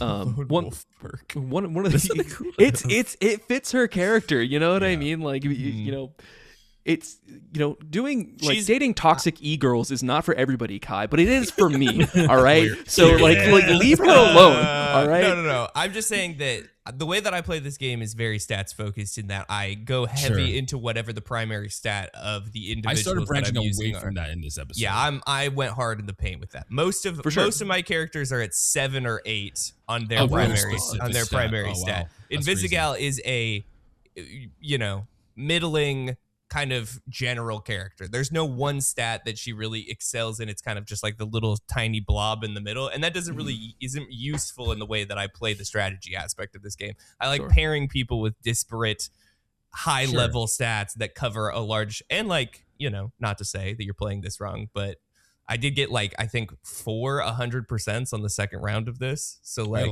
I got some 100s this time around too. So but I also none of them were with Invisigal, motherfucker. I failed like 80s, which is like that's kind crazy. of the play of the game. I got an achievement for getting a less than 14% success. There you go. Jesus Christ, that's pretty cool. That's pretty cool. Yeah. One thing that I will say, kind of going back to the character dynamic of her and Robert at this moment, is the fact that like, I think Laura Bailey's performance is really, really good in this chapter, and obviously in the previous chapters, in like 1 and 2, building up to the end of this third chapter, is that like Invisigal 100%, and I think you were alluding to this as well, Ben, is that like she is a very vulnerable person. Without spoiling anything that goes on, just to be clear, have the three of you finished the game or gotten much farther? This is all our first time. Okay. We're only playing this right we're now. all so I'm the only one ahead, but so just in canon in this moment, I really think that she's obviously everything that she's portrayed to this point, with the constant swearing and the hypersexualism. It is all so blatantly a defense mechanism of her having to cope with being hurt in the past. And I find that interesting, and I find that him being able to I can fix her. I'm saying that's okay. I can fix her mentality too. Fix her mentality is crazy. Listen. They're both depressed. Two hyper depressed people should not be interacting with one another. They're not going to pull each other. They're just going to fucking wallow together. Or they'll grow together. No, that's not how human psychology works. You can't just throw two depressed people together and expect them to get better. Not with the mentality, they can grow There's together. a reason you go to a therapist that isn't depressed. You don't know that. You don't know if a therapist is depressed. Maybe they can fuck themselves to a better life. Like we don't. That's know what I'm saying. That is bad. That's like drinking yourself to a better life. That is not. I've been told that's how that works. So yeah. I'm curious. Oh, sorry. Go for it, Nick. I was just gonna say, like, moving on to this point, like, I think it's really cool. In the jewelry store scenario where it's like, again, it's probably it was like full of a bunch of sequences Kai probably hated because it's all just like hacking. But it's like the moment of like, it's interesting because there's a choice at the end of episode 3 where it's like you chose to help Invisigal, and it's like, I thought that was a mandatory choice. Like, can you choose to fail this? This is I think it's 99% of players. So there is a 1% that doesn't help her successfully through this, which is interesting. I think it's more than that 1% of players doesn't successfully do the hacking correctly. Yeah, that could be. I think it's hacking related. Because this hacking was suspiciously easier than the other hacking, and I was like, I see. And then we get into the fucking evil demons in the next chapter, where I'm like, I can't do. What did you pick for the pep talk in the park? So she's like very cliche, swinging on a swing set in the park, smoking a cigarette, looking at the stars.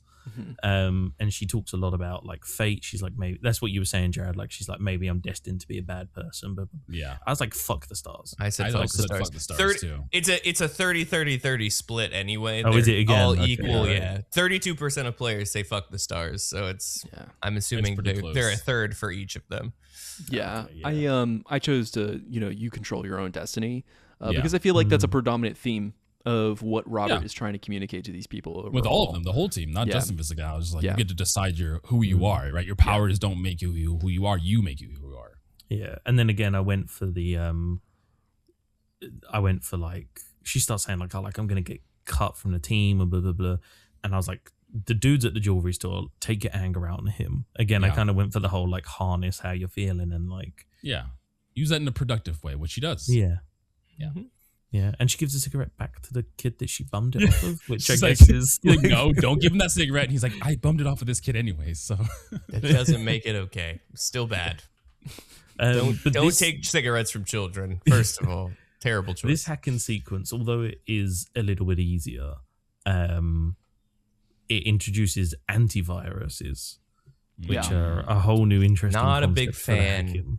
I didn't need another challenge with not only hacking. that, but just like later on, we kind of have to trap it in specific spots. Oh my god, and that move sucks. around. The one that for I don't me know, I that like it. pissed me off was trying to find the on the timed sequence where you have to find the resonance, like the Split rate code. where that one was very annoying. Yeah, and there's two of them. There's two of the antivirus things in that too. So we, I'm assuming Nick, you save Invisigal as well. You're not the 1%. You help her with the jewelry store. Yes, I got through the jewelry store. I got through that. And it leading on to her capturing the villain that she's let go two times. Yeah. And then bringing it back to the office where everyone is like The whole applauding her team is and just, clapping like, for her. gassing I her was up. like, I was like, that is a very heartwarming moment, and I love to Yeah. see that. posing with this guy and everything. Yeah. she also seems very taken aback by it too. Yeah, she was really surprised that it happened. But in my notes, my question is that how much of that was some fake bullshit out of pity because they felt like she was going to get cut because the leaderboards didn't Good update, job, right? Invisigal, It's because you did it. Literally 100%. Especially because like even Robert at this moment, because we learned that the kind of the leaderboard updates every hour or so, she's still at the bottom. So it's like even though she did this, she's still at the bottom. So everybody's almost like, it might even be like a relief. Like everyone's like, oh, I'm not cut. It's her. Let's give her. Let's like we're gassing her up before she leaves. We'll get to that because the person I cut makes a comment about that, actually, like that exact thing. Oh, interesting. Yeah. I can't remember what this is about. Like it's saying about once you make it back to the office, everyone's celebrating. Yeah. You get to talk to Blonde Blazer. Yes, and I then don't she has the remember two what files on the desk, and she puts Coupe we're doing- and, okay, right, there's a bit then before that, fucking okay. Batboy on the Sonar, table, yeah. and you So go.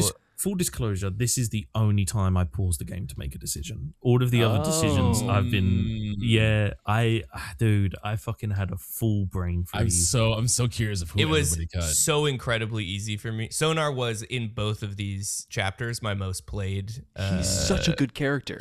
He's OP so by- optimized. His by stats far. are incredible. And Coupe is just annoying, so it's like it was an easy. She's very brooding. Also, she's an assassin. She literally killed people. He was just like a smart guy who did drugs, which is like wrong, but not a crime. Yeah, All of us have been there at some point. Yeah, was actually- exactly. Coop was actually my most used hero across all 3 episodes so far. She has great Like, mobility and great attack. she's got stats, great too. mobility. The great mobility attack really stats. is nice. And she's got the underworld connection, which I kind of, but I still cut her. Yeah. And the reason I cut her, if I'm being honest, I was playing again with Ellie. Ellie wanted to cut Sonar, and I was like, I don't know. For me, it was the way she acted in the conference room, like, and the everything was very. I mean, what's her name? Prism's the one that was being Prism. a bit of a, she was being a bit confrontational, but. I don't. It's the fact she's an assassin, and like the underworld roots are like great, but also if I'm gonna get rid of someone who was involved in drugs and someone who was an underground assassin for the mob, she seems the closest to falling back into being a villain. Yeah, which maybe is the reason you keep her over Sonar, is because you're like, well, Sonar's not going to be a villain, but if you let this person go, she's gonna probably you're gonna end up having to fight her at some point in time from assassinating someone. Also, Blonde Blazer out loud says, like, I wouldn't have let you cut Invisigal anyway. Which is like a crazy thing to say. Like, why? Because we find out. I mean, she's essentially like your boss. So she's like, I'm not letting you do this. I gave you the option to do it. So the reason is because by arresting Thundercuck or whatever his actual name is, lightning struck or lightning stuck or something. Actually, she overpassed these two, but the leaderboard, like you said, doesn't refresh. So everyone outside thinks she's still at the bottom, but she is actually like not. Blonde Blazer says, even if she was at the bottom, I wasn't gonna let you cut her. Which is I think it's because Blazer sees the potential in Invisigal the same way that Robert does. What potential? I think she's a strong character. I think she's a strong character. I send her away. I cut Sonar. You cut Coupe. Charlie? You cut Moist Critical from this game, Jared? I like Sonar's character probably the best. Like, he's one of my favorite like characters. I love his character and Moist Critical. Again, he just does a fun job. I love hearing his voice and everything like that too. Yeah. I think his stats. I part of it was I felt like most people would have cut Coupe. But also I used Coupe in the first maybe it was the first second shift. She was my most used hero on the team too. So I also used Coupe a lot. So I was like, I might as well keep me and 62% of players cut Coupe, which means you're in the 38. Minority. Well, it came back to bite me too, because Sonar has such a high intellect level too. Yeah, he also can balance it. That I found myself like lacking that stat now, and I'm now that's why like with Kai in the first episode, I was pretty much putting people into their respective expertise on their stats. But now that I was found lacking something like Sonar's intellect, I started putting people and giving them more intellect because I was lacking that stat. So what I've started to do is I haven't gone fully like around the board. Like I don't want all of them to just be like a blob. So I've just started to like I've started to upgrade their vigor and their mobility. I'm starting to branch up a little bit that I'm noticing. I keep all the others like if they're not good at charisma, then I'm not putting points in charisma. Like if they're good at combat, I will put points in combat. I'm still never sending Invisigal to like do diplomatic conversations and like calm down. That's still never going to happen. Interestingly, Coupe, I want to see what happens when you cut Sonar, but like Coupe, I felt so bad about cutting her. Yeah. And then Rob, she makes it not feel bad.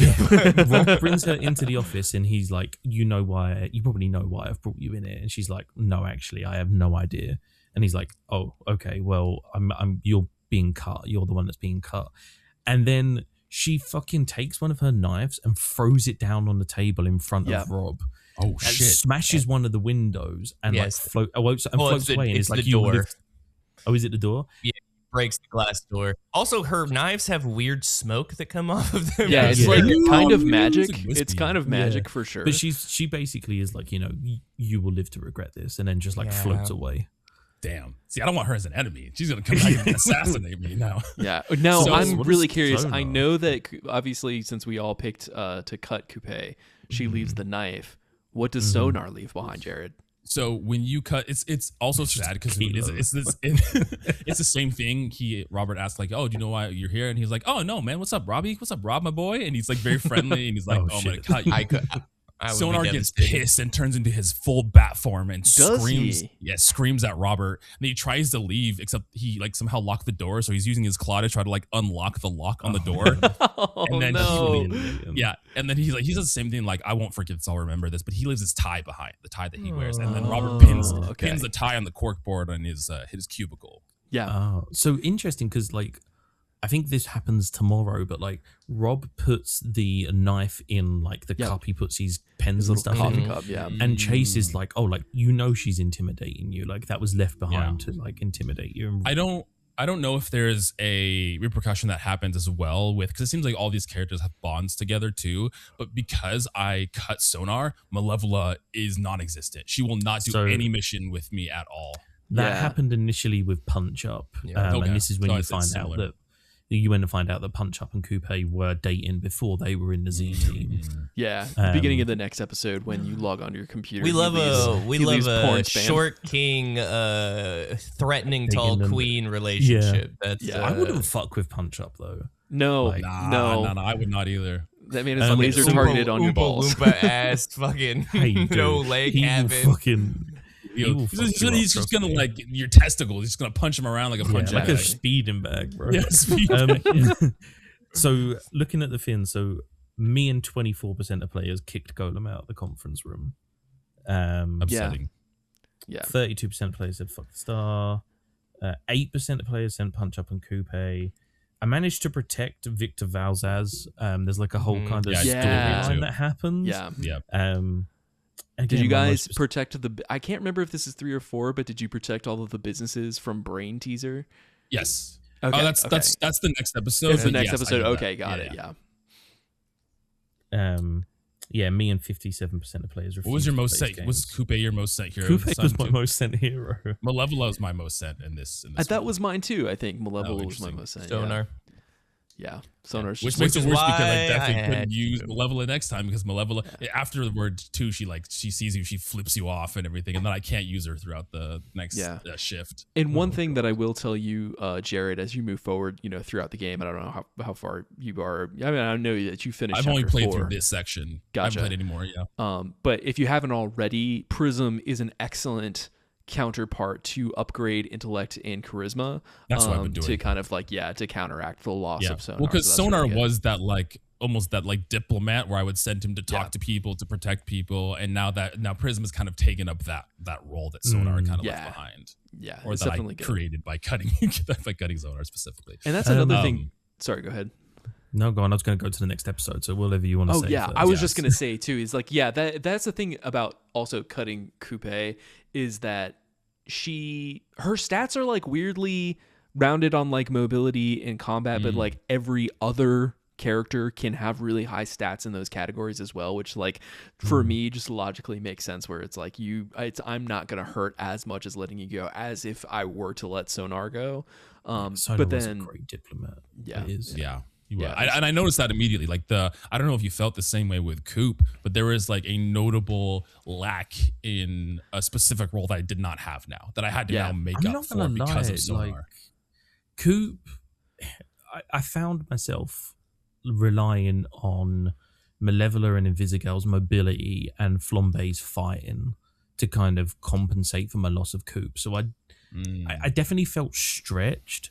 But I didn't feel a gap in my there was definitely a gap for mine. That's fair. Episode 4 starts off wild. Oh, this is the sex scene, jail. Right? Yep. This is the wet They're dream really look. This is my other problem with fucking Invisigal, which is they're laying it on so fucking thick. Where's my blonde blazer, with a glass of Chardonnay in a late night, getting on her chase lounge, using Rob as a fucking footstool. Yeah, getting on the Sibian, that's why where is they're really just I don't know. Getting on the Sibian is a wild thing. That's crazy. Yeah. Fucking no. So we have to watch Invisigal jack herself off in her dream and, technically us be there in some shady form. Yeah, she's a wet dream about us. Yeah, I thought this was going to be... Technically, it's not a wet dream. She doesn't come. I guess that's fair. You're right. Well, actually. I'm pretty sure she did, actually. she says she didn't, so I don't know. Yeah, she does say she didn't finish. I thought this was going to be her paying some doppelganger to take on Rob's appearance and fuck her. Oh, God, I can see that happening. Someone that could body really swap funny. Or something too. So many morally questionable wild, things with that. I'm glad it was just a dream because that would be I'm going to pay someone to take the form of my boss. I forgot who the creator was. It's a very boys thing to do. Oh, yeah. But someone had posted a short or an Instagram reel that said ladies are never gonna come up to you and tell you that they had a sex dream about. No, that's they're not. No, I saw that too. There's not a single woman in the world who has ever. Also, there's no man who's ever said that. And men are disgusting pigs, but No, no I'm one's ever sure a like, guy I wouldn't be. I'm sure I wouldn't a be guy said it at surprised. some I would point. not be surprised. First of all, it's concerning how. Are you the guys? Are you the ones who say it? It feels like you might be. You are giving men way too much credit. Of course, That's they what have I'm gone up to saying. tell No. women they've had sexual wet dreams. Men will say that on the internet easily. In person, going up to a woman in person and being like, "I came in my pants and thinking about you last night." First of all, it's sad. So I don't. It's not a good kind of horny. It's a sad kind of horny. Something tell me And the men aren't second of all, thinking about that at all.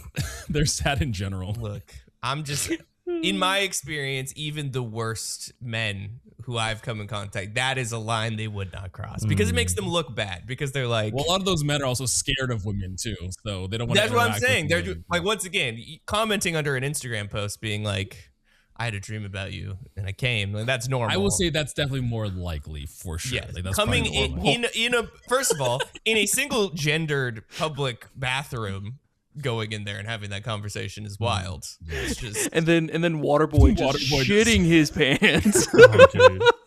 And then she's like, "You ruined this for me," and she storms out of the room. It's great. It's great. It's classic comedy. It works for me. Good. So I'm curious. Did you guys have, because after that, the beginning of this, Flambe, Malevola, and Punch Up prank Robert by like there's like a screen. It almost sounds like There's a Sonar's porn voice. virus that comes up on So ours. for ours, for mine, it's a loud screeching that happens. It's like volume. It's like a loud interesting. screeching. It kind of sounds like Sonar. no, And ours you is can't just turn it ours down. was- ours was Scottish much porn. worse. Yeah, That's that's what it hilarious. is. Yeah, It's like just 100 constant, pop-ups. like 100 porn pop-ups on And then full everyone in volume, the so all office is the like office can looking hear. at him.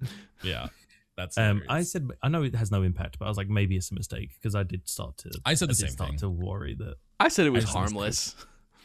Well, because Malevola got mad at me, and I was like, "Oh, that's not what I wanted. Yeah. I don't want her to be angry at me." And then we meet with Royd, and we're in the Mech Man suit, and it's like trial 17 of him trying to create a power source or whatever. I don't think it has much impact. I did jumping jacks to try and Yeah, It get felt- shadow box. This- shadow box. Oh, yeah, me too. scene in particular felt like, all right, we've kind of fallen away from the story a little bit. We should probably had it because they're like, they put a lot of effort in the horny scene, and then they're like, okay, well, fucking. This is the horny episode. Yeah. Every show needs a horny episode. First of all, once again, it's not a horny episode. There are multiple episodes of horniness. For sure, but this one I feel like it's turned like this is the most. Hey, we've you had get so a far. bit of Cranked fucking to 10. blonde blazer fucking nipple, Layla. What are you complaining about? Yeah. First of all, exactly. A little nip You slip. get a little tiny bit of areola. I essentially, first of all, you get to see Invisigal's full tits. So, you Yeah, know, very that's true. Yeah, That's, you know, there is a it wouldn't there be, is a it wouldn't be clear dignified. imbalance. No. of It nudity wouldn't be that's happening. dignified if Blonde Blazer had her entire boob. Exactly. Okay? She's Like, the it president would of get the rid of that. branch. Yeah, You know? yeah. Mm-hmm. Did you guys tell her that? Did you tell her that she was slipping a little 100%. bit? 100%. Yeah. Because she's Yeah. a lady. Yeah. Yeah. You gotta let You her can't know. have to go out with. I was like, gonna yeah, just like, leave that no. there. I was like, they got a little. No, yeah. Yeah. I fucked up and I was looking at my phone during that sequence, unfortunately, Mistake. and it defaults all, to him how? not telling. I know. I was distracted. but it defaults to him not telling her, and she's like, why didn't you tell me? And he was like, oh well, like I noticed a hue shift, but I didn't think it was a big deal. And she was like, any hue shift is a big deal, Wow. which is good. I like. No, that. I had never thought about the. So when your time runs out, it defaults to one of the choices. Oh, okay. Yes, Right. it does. Okay. Yeah. I didn't know if it was like like not making a choice is like a secret fourth choice that you can almost make. I thought you were I gonna say think it didn't almost- about nipples having different shades. I'm That's so what I glad it thought was he was gonna game, say. game That's related. not Dude. what I He's was like, saying. I never thought about nipples. That's Like, that's not true at all. Yeah. I think about also- nipples constantly. I also told her she looked incredible in the dress. I said that too. She I does said look she like looks a- pretty, I guess. And what I will tell you, what I will tell you is that depending on what you say to her in this moment, when she's like, "How do I really look?" will determine whether or not you can romance her. So just keep that in your mind. Hell yeah. Yeah, I told her. Well, it was fun because like I feel like they have a little bit of a playful relationship like that, where he's like, I think you're semi pretty, I guess, but very like jovial, and she like laughs, is like, I think that's the worst thing anyone's ever said to me, and he said something along the lines of like, well, I have a problem with clearly beautiful girls fishing for compliments or something like that. That's funny. You got to go hard in the paint. Yeah, I've been full blown blonde blazer. Like I asked her out right before Phenomena Man showed up at the end of episode 1. I was like, "Do you want to go? You trying to go out?" Like I kissed her on the billboard. Like I'm full send blonde blazer. I'm right there with you, big dog. Don't you worry. Me and you. You know what's interesting is I feel like I hadn't like picked a lane, and obviously until this episode where you kind of almost have to pick a direction to go. So are you Team Vizzy, Jared, or are you also blonde blazer? Team Vizzy is. I don't want it. That's He's not gonna reveal until he's. I don't want to what spoil his choice at the end of no this future, section no is. future spoilers. Sorry, boys. All right, keep on keeping on. Yes. So Was blonde that Death blazer. Stranding reference? What? Was that Death Stranding reference? keep on keeping on. Yes, it was a Death Stranding reference. Actually, Yeah. thank you, man. You caught it. You caught it. One line that I loved from chapter 4 though, is when Chase is like, "Why the fuck is she staring at you?" And he's like, "Don't you have some work to do?" And she's like, "Don't you have some dementia on set?" And I was like, "Ooh, I gotta use that on some old people at the office." You know what I mean? That one stung. I will say that one stung. Yeah, I that love was a tough Chase. Is one. probably my he's up there with some of my favorite characters. So too. good. Like, Jeffrey Wright is incredible. I love Chase. He's so good. Don't you have some dementia on set? And this is when we get introduced to Depressed Phenomenon. Depressed Phenomenon. yes. He's Depressed laying Phenomenon. on Okay, a I'll say- car. He's probably my favorite character. Just like So looking first out the of all- window and seeing him just like laying on a broken First car. of all, he's like slow walking down like one of the interstates or something, Yeah. just like holding up loads of traffic. And then we find out not only is he here on the SDN property laying on the hood of a car which he has crushed, but he's also one of the potential options to replace the hero that we got rid of. Yes. Yeah. yes. Wild. I don't know who would, because okay, so the two options are Waterboy or fucking Phenomenon. Yep. Who would choose Phenomenon? Okay, I was like learning about the situation. Phenomenon is the worst choice out of by it. He is. far. He is by far the worst choice, and I made the mistake of being like, "Oh, well, he'll only be depressed right now." No. Yo, That he has is- a that 45-second I'll just cooldown. say that was a huge mistake, and he is a massive liability to your team overall. And juxtaposed to Waterboy, who had super low stats comparably to the rest of the team when he first comes on, he levels levels up real so quick. quickly, Yeah. so quickly, and he has the additional bonus of being able to. If you send him to a hero camp, he can heal other heroes, which is Yes, fucking That's what I did great. too. And it comes Well, I was in worried clutch. too because like when he first started, I was like, I was always like Team Waterboy. I'm like, you know what, let's give him a chance. Kind of. gotta thing. give him a I saw his chance. stats and I was like, oh no, buddy. Yeah. But you're right. He levels up so quickly. Like he does Yeah. level up so quickly, which was really nice. But no, Phenomenon is the wrong choice. So He's the wrong choice here. I'm curious now because Nick, I wouldn't have had this option when I was talking because you go outside to talk to Phenomenon. Yeah. And Blonde Blazer's like, can you like just go and have a chat with him? And he talks about how like, you know, the feeling like he feels like nothing's worth living for, and basically he's like super depressed. And I was like, yeah, I've had those days. But there's an option to tell him that you kissed Blonde Blazer if you kissed her on the fin. Did you do that? I did both both my Really? runs. I did as well. I told him that I kissed. I told him I did not tell him, and the percentage on that is 76% of players kept kissing Blonde Blazer a secret. So y'all are Yeah, the I far didn't kiss minority. her. I didn't kiss her, and also he was like, "Oh, do you think there could be another lover?" And I was like, "No, I don't think so." So it's interesting if you do pick I kissed her. He, Robert explains the situation. He's like, I kissed her. I didn't know she was in a relationship before this. And from what it sounds like from her, she was already kind of like wanting to end things with you. And he's like, oh, I'm also not a great kisser either. And so Phenomenon shoots up, which is what puts the shards of glass into Robert's chest, grabs Robert by the shoulders and kisses him. Yeah. And he was like, okay, I now understand that you like, had nothing to do with this. Like, essentially, you are not a great kisser. Yeah. I now believe that you are not the determining factor in ending our relationship. Yeah, just- it's so good.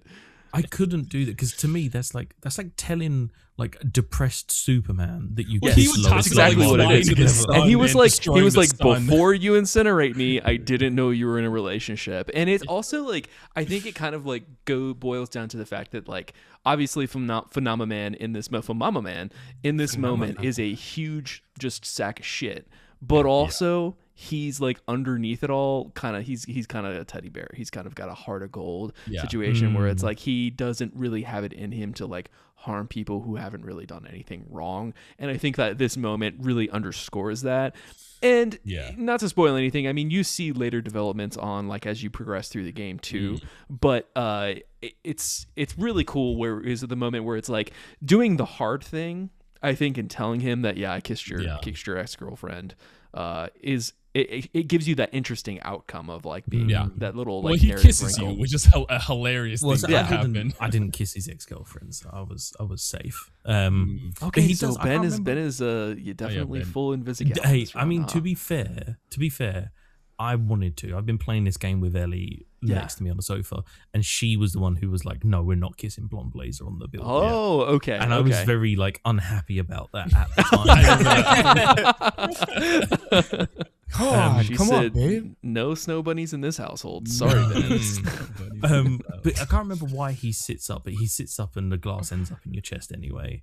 And then He's like, the velocity of me sitting up has launched charge Yeah, glass he in your chest. just you give him a pep talk and he kind of feels a bit better and he sits up and throws glass in your chest. Yeah. My favorite part about the end of this episode is where he like they finish their conversation and he gets ready to go and he goes like, oh, like he's about to charge up and he's like, oh, and then he walks away off into the parking lot. And I'm like, that's so good. This was when I reverted to my like caveman fucking small brain moment, because you're in the thing with Invisigal and Invisigal's like, oh yeah, like I had a dream that we fucked. And you know, like it was pretty wild and pretty vivid. I did say it was my dick pic. Oh my god! Oh, I did that. I did that choice too. I did that choice. That was a great choice. That's a good choice. That's a great choice. But it was either like, was my dick big? How was I? Or did I wear a condom? I feel like how was I? It feels very like neutral. It was like, I guess. Yeah, I was like, look, this is inappropriate. Oh, dude, how was I? And she was like, I didn't finish, which I was like, thanks. I think I wanted to like match her energy. Like she came into the men's toilets and was like, you know, I had a dream we were fucking. I agree really with you. vivid and like. I agree with you. So I kind of matched her energy and was like, okay, well, like, and to be honest, he's not just like, oh, was my dick big? He says it and she's like, oh yeah, actually it was, and he's like, oh yeah, I've had that dream as well. So he kind of like plays it off as a joke. Like it's not like that's hilarious. It's not just like, oh, like was I big? It's kind of he's like, oh yeah, I've had. I mean, that I dream kind of as leaned well. into it the first time because when you see her in the beginning, she talks about like, do you jack off in your mech? And I was like, oh yeah, every time I finish a bust, I bust or something like that. I'm assuming you guys didn't. You just said, Kai, did you say how was I as well? Yeah, and she said I didn't finish, or she didn't finish, and I was like, "This is an awesome conversation. Thank you so much for forcing me to be a part of it." And then Waterboy just blowing up the commode, blowing up the bathroom. Which poor Waterboy, as someone who also has, internal bowel issues, I can only imagine that producing water from every orifice does. Well, he pretty much just has diarrhea constantly. Yeah, that's what I said to Ellie. Like, it just seems like everything is liquid. Like, it doesn't matter what he does. Like, everything is liquid. And once again.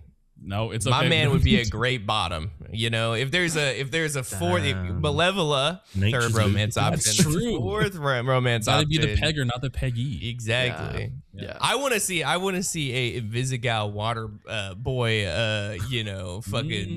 relationship, because damn. Yeah, that would be great. It'd be wet and wild. I think I might have like you're talking about Malevola though, Kai. I feel like Jared might have brought this up in the first episode covering this game, but like, are we disappointed that Alana Pierce didn't get any romance routes for this game? We talked about all being disappointed about it. I don't know who Alana Pierce is, but She's the voice actor. She plays okay. Sorry. I feel like you're very voice sexual. You really identify. You're like you named the voice actors. I'm just going off the I just know man. Alana Pierce from games media. Like I just know that she plays the actor. This is not the first time you've name dropped the voice. Well, I mean, actor. there's massive voice actors in this. Like Laura Bailey is a huge video game voice actor. I have no idea who Laura Bailey is. Like, to be fair, some of the I know Alana Pierce through YouTube, right? She has like quite a recognizable voice. Same as like Jacksepticeye's Punch Up, Moist Critical as Sonar. Yeah. Like they have these voices that you can kind of just pick up. I know Laura Bailey's in this game somewhere. I don't know what character she plays. What else has Laura Bailey played? She's Abby in The Last of Us. She's so many. She's been in so many. She was Kagome in. This is where the Critical Role. She's part of Critical Role. Oh, yeah. I don't know anything about that. Okay. Yeah. This is making sense. So this is the other side of the internet I don't engage with. So this is making a lot of sense. The other side of like, we have a lot of cartoons, a lot of anime. Okay, sure. I'm seeing now. Like we haven't heard Shroud's voice yet, but Matt Mercer also. I mean his certain voices are recognizable, but he also has a pretty wide range too that I feel like Matt Mercer does. If I'm not mistaken, I could be wrong about this. I could be wrong, but I am suspicious that Matt Mercer plays Thundercook. Interesting. I mean, so he does multiple voices in the game. I think that could be true. I could be wrong though. So it just sounded distinctly like him. We have our first shift without the person that we cut in the last one. Yeah. And this is the one for me where Punch Up was like being really sort of, he wasn't helping a lot. And then he just left partway through the shift as well. And I was like, cool, well, this fucking sucks. Thunderstruck is voiced by, or Lightning Struck is Liam O'Brien. Oh, well, that's the other Critical Role guy there. So that's why that was familiar. It's not Matt Mercer, but that makes sense. Yeah. And then we have this like weird scene in the kitchen of the office where like Waterboy is doing his job. He's just like clearing out the fridge and stuff like this. Yeah. And Flambe comes in and is like talking about cup of noodles. And to be fair, Waterboy, he threw the noodles away. He shouldn't have gotten in the bin bag and got the noodles back out to give to Flambe. I would have just been like, they're gone. Like, I'm sorry. Like, whatever. But he gives this cup of noodles to Flambe and Flambe throws them at him. And Rob's like, hey, like, don't be a fucking dick about it. Yeah. And he's like, oh, I'm not being a dick. You're just being a soft bitch, apparently, is what he says. And then you have the option of throwing either a spaghetti or protein shake at him. I threw the protein shake at him. I also threw the protein shake. I threw the protein shake. Spaghetti. I threw the spaghetti. The spaghetti. The spaghetti. Yeah. And then not Invisigal, but Blonde Blazer comes in and she's like, what happened? Why'd you eat my lunch? And then you both start, it was hers. Shit. And you start shitting on Flambe together. Like, it's funny. He starts like flaming up in the doorway. Yeah. And then she comes along and she's like, oh, like, what's all this? And you're like, oh, he made a mess. He spilled on himself or something. Also, this moment, this specific interaction characterizes the fact that they're probably really fucking scared of Blazer because of how strong she is. And it also kind of he backs down immediately. Yeah, he's like, oh yeah, I can't do that now. And as soon as he was getting ready to like really pop off on Robert, but it also in my headcanon, I don't have anything to support this. I just imagine she was the one to like bring them in and be like, you're in my program now. They're all very familiar with Blonde Blazer because she kind of created this Phoenix program. Yeah. But this kind of references what you were talking about earlier, Nick, where I was like, you give these two options and like, I didn't know. I mean, I assumed he was going to probably throw something, but I was like, I don't want to do either of these. I don't want to throw food at him. That doesn't seem like something I would do in this situation. Well, then, and also it's like, the thing about, with kicking Golem out, I felt like a little bit unnecessarily cruel.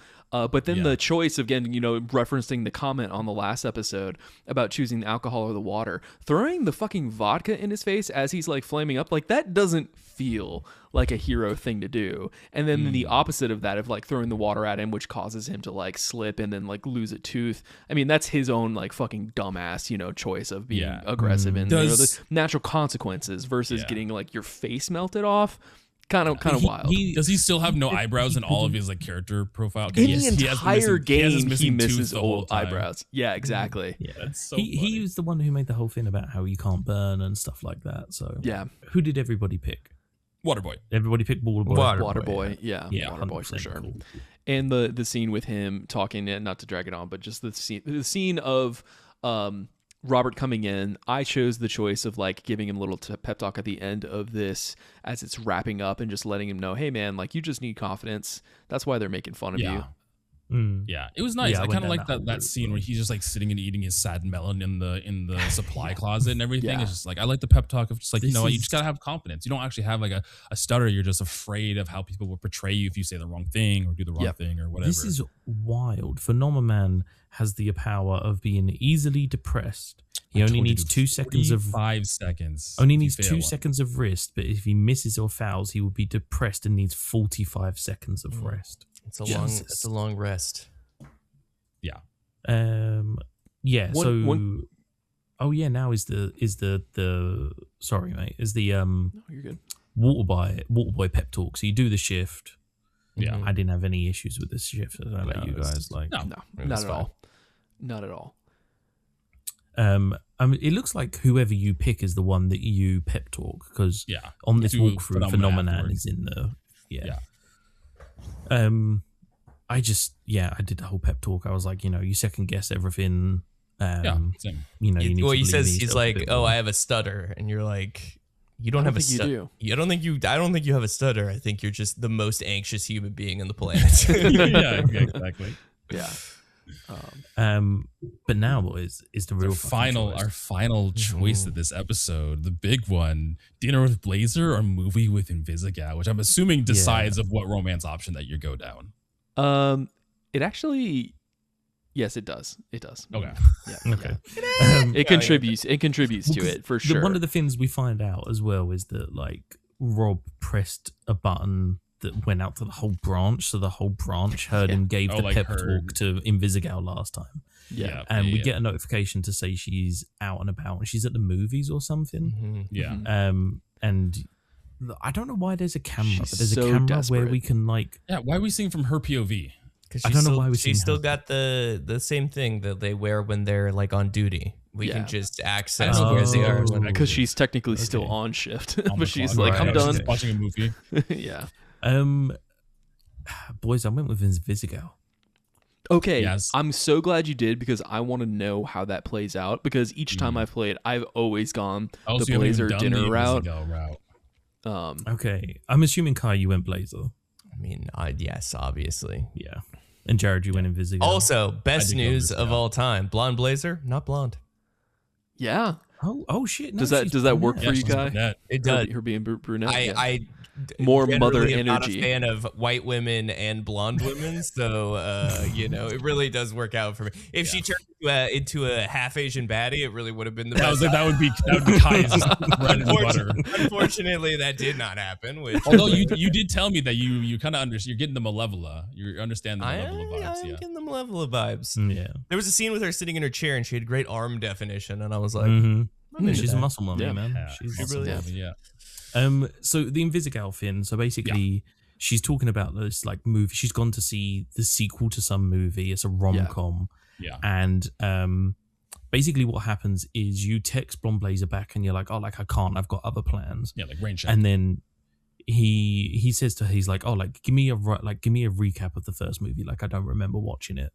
And it's just her at the cinema, and she's going over like what happened in the first one. It's just really like vaguely outlining the first movie. Yeah. And then somebody taps her on the shoulder at the movie theater, and it's Rob, and he's got like some popcorn, some Sour Patch Kids, and a drink. Because she was saying like, "Oh, it feels weird watching this without a drink and the snacks and stuff." Oh yeah. And that's nice.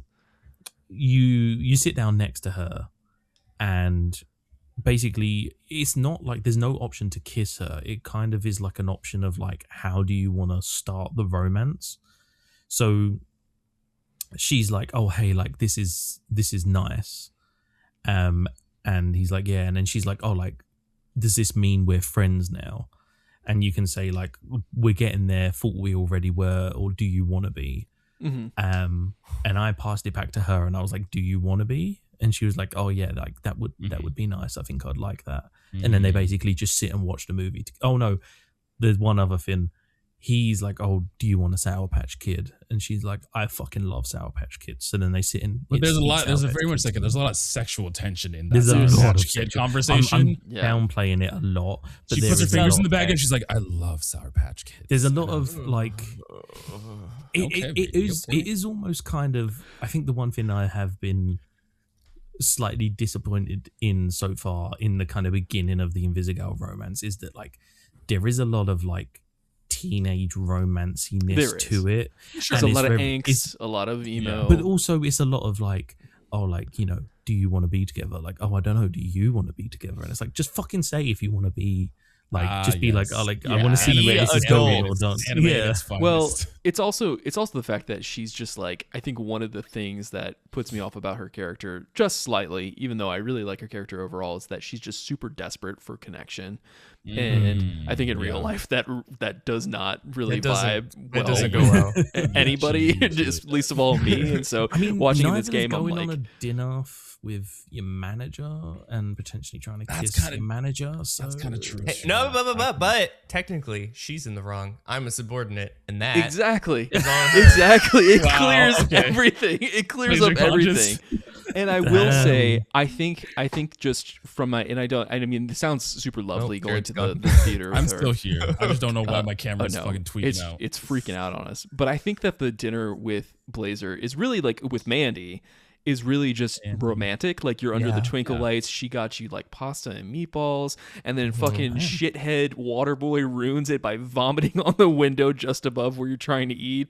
And then she has this really funny moment where she's like, go home. You don't have to be here. And he like gives her a thumbs up, and she's like, what the fuck could I possibly say in that situation to make him give me a thumbs up? So it's great. So like it's really nice. The Blonde Blazer situation. I mean, first of all, most interestingly, like the screenshot I'm seeing, she doesn't have the crystal thing. So that she has. takes off her amulet, and that's what gives her powers, and then she becomes brunette, and her mask like goes a Wonder away. Woman thing. Yeah. And then she was like all scared of like, what if you didn't like? She asks, she's trying to look for reassurance from Robert. She was like, do you still like me? And he was like, of course I still like you. And she was like, I don't know, maybe like you prefer blondes over brunettes. She's like, I kind of have a complex about it. I don't know. So it's which is valid. If a you're human this moment. blonde blazer, and you're like. Actually, I mean, I feel like this is the perfect like disguise, right? It's like the Clark Kent without the glasses, but like the hair color, I feel like would 100%. throw people off of who she actually is. Because even in the screenshot, she was like, "Oh, I can see people not recognizing." I mean, you've got a choice now, right? You can kind of be like, "Hey, like, why don't it's my birthday? Can I have you in blonde the realm of the boys stuff, if you tried to Get to put that a next penis in a episode. blonde blazer with the amulet on, you're gonna snap your shit off. I don't think that's how that. Yeah, I think you got to be careful with the amulet That's true, version. yeah. You gotta take the man. I'm sure she has enough experience with the amulet on, you know, like, enough Just- control. control it. Okay, well, Kai, I want to send it over to you and have you do your summation of your thoughts first, because I know you got to dip out of here too, and then we can continue it. But yes, how you feeling of Dispatch kind of so far? As I said last time, very much enjoying my time with Dispatch and the writing, story, and gameplay. And it's hard to come up with criticisms of this game other than my general distaste of one of the romantic options, which is fine. Out of the two, I think out of the two, and I think they do. You know, they obviously are the opposite ends of the spectrum of one another. One is mature and adult and has her shit together and can emotionally communicate. One is a child who has no emotional intelligence, who has no idea how to connect with other human beings, and both of them are tropes in their own way, right? Like, I'm not saying they're not, and some will appeal to others. Obviously, who appeals more to me in the context of this story, at least. But yeah, I do think there's a little bit of a drifting away from the core conceit and plot of the game, right? Like, they really, other than Thunder Lightning Man or Lightning Struck or whatever his name is, like, the Shroud is kind of taking a backseat, and I get that they're trying to explore the just like the interrelation of the characters and the heroes that are under the CDN team, and like, or the Phoenix team, and I get that, but there does need to still be some tie through, because these are like 2 chapters of a game that doesn't have that many chapters. So you need some way of tying it back to like, okay, there is a larger thing happening here, the whole reason we're here. And you get the like 30 seconds of suit montage where you break the suit and it's like, oh well, I'm working on it. Like, that's not the most compelling tie back. And I get, people love romance. They want to they clearly focused on the thing they thought were going to be more engaging to people, which is the romance options, and I get that, but I would have liked to see a little bit more a little more tie back to kind of the overall story. And I'm assuming we're going to get there in the next couple of chapters with some more information and some more twists and turns. I feel like we're coming into our own, and whenever that happens in a pretty standard narrative like this, we're going to get, thrown for a loop in some way. So I'm hopeful. Mandy all the way. We'll see how that relationship continues to develop and what hurdles may enter that space. But overall, I'm still very much enjoying this game. I think the voice acting's incredible, writing's great. As Nick said, the humor is well done, not over the top, not too, kind of immature. So yeah. All right, I'm gonna head out because I got to do house things. But shout out to you, Kai. It's good to see you, man. Hey, later, bro. Later, man. Take it easy. For myself, I mean, I think summation of my thoughts, Kai nailed most of it. This game is incredible. Like, games that can make characters just feel like real people is something that I think is when it's done well, it's done so well. And like when these characters feel real and they have real emotions, that's why I don't necessarily mind the tropes of someone like Invisigal, because it feels like these are even if a trope, these still feel like real kind of world emotions to me. Like, people have these kind of depressing thoughts, and yes, they have the ability and the choice to get out of these situations at all, but that is also a choice. And not making that choice is a choice too, but sometimes that's not as easy as just saying like make a different choice for some people. And I feel like getting out of that headspace sometimes is harder than it seems to be. So I like that in Invisigal's character. I struggled a lot with which direction I was going to go through. I assumed both of you guys were going to do Blonde Blazer. So part of it was like, oh, I kind of want to see Invisigal. I think a lot of people pick Blonde Blazer, but then I think in my percentage, it's actually more Invisigal. It is more Invisigal, just barely. And I was like, I feel like it's because they focused on her a lot in the beginning too, or even this whole thing was like. I think the sex scene at the beginning of the episode has a big impact on who people go for. That's what I was going to say. I feel like the sex scene is people are like, oh, Invisigal, let me go down this direction and see what else could possibly be down this route too. So I wanted to explore it just to see.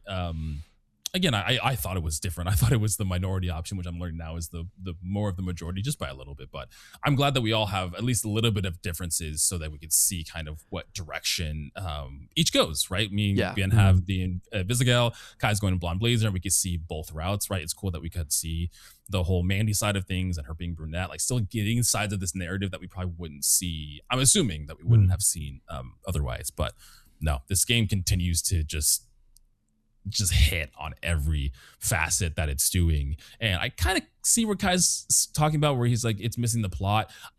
For me, I don't think it is, because I feel like either one of these two, Blonde Blazer probably more so, maybe because she's more directly, or maybe Invisigal, are going to be directly tied to Shroud in some capacity. Like, so building up relationships with either of them is going to affect the ultimate outcome with Shroud, either one of them being part of his team or joining his team or being closely related to Shroud. I don't know to what capacity that's going to happen, but I'm assuming that's why we're kind of building these character relationships now, because of their involvement with the narrative going forward. So yeah, I'm very excited to see what happens next. Veggie, sending it over to you. How you feeling? Yeah, I don't think I have really any notes as to like the game so far, to be honest with you. I mean, I'm enjoying the dispatch gameplay, like the actual sending out of the heroes. I'm learning slowly over time, like who kind of does what well. I think the fact that you aren't necessarily fed exactly what you need to know is interesting, because you kind of have that one highlighted word where it's like capture or like negotiate or something. So you're kind of like, I know vaguely, but there have been a couple of times where I've sent someone who I think, for instance, they have a lot of mobility, But then in reality, I'm like, oh, they needed vigor. So like I'm learning a little bit of like how that kind of works. The stuff with like Shroud being on the back burner, I kind of just see as like the quiet before the storm. Yeah, I'm kind of expecting now that like now we have got rid of a member of the Z team. In some way, they have gone to Shroud. They've become involved with Shroud. They're going to bring the problem back to the SDN. I said it last episode. I'm happy to be proven wrong. I still don't trust Waterboy. I don't know what it is. Waterboy. Yeah, we all had a Waterboy theory of he was going to be involved somehow. Okay, I don't incredible. know what it is. Like there's some weird kind of like obsessive fanness with Blonde Blazer, and that might just be him being starstruck at the fact that he works at the same organization as the hero that he looks up to. Yeah, I do we compared it to like Buddy from The Incredibles and like that kind of whole like shunned fan situation where like does he then go and become evil, whether it accidentally or intentionally? I'm not 100% sure. I think at the minute the pressing problem is going to be whoever we cut from the Z team. I feel like that's going to be what comes to bite us in the arse. Interesting. I can definitely see, I know we know a lot of jokes about romancing the characters and they're kind of different, like I guess like romance options and how they play out and stuff. I can see what Kai's being said because Invisigal is very much a caricature of like a depressed, hopeless millennial who kind of has lost their way and doesn't really know. I wouldn't be surprised if they went down the whole like, oh, she was in foster care, like growing up, like she was in the childcare system, and like kind of playing that angle of why she doesn't trust people. But I also am expecting as we go through, I won't probably see it as much as Kai, but I wouldn't be surprised if there's some kind of complex that Blonde Blazer has of like her identity as Blonde Blazer versus her identity as Mandy. And maybe like, I wouldn't be surprised if at some point the question is asked of like, well, did you fall in love with Blonde Blazer or did you fall in love with Mandy? And that whole kind of like, did you love me as the superhero or do you love me as who I am? Yeah. I wouldn't be surprised if there's more than likely some sort of trust issues because of the dual identity and stuff like that. So I don't think it's going to be as necessarily straightforward as she's the quote unquote mature option to romance. Like I think she's going to come with her own kind of insecurities and her own stuff that she needs to work through. And I think that's like a testament to the game because it's a human experience, like everyone's kind of got their flaws regardless. Spectrum, so, right? Yeah. But yeah, I mean, I'm loving the gameplay. I'm loving everything about it. So good. I think we said this before, like, I'd happily sit down and watch this. Yeah. If this was like a series, if they did a Dispatch series, I would happily sit and watch it. Or even like a feature film or something.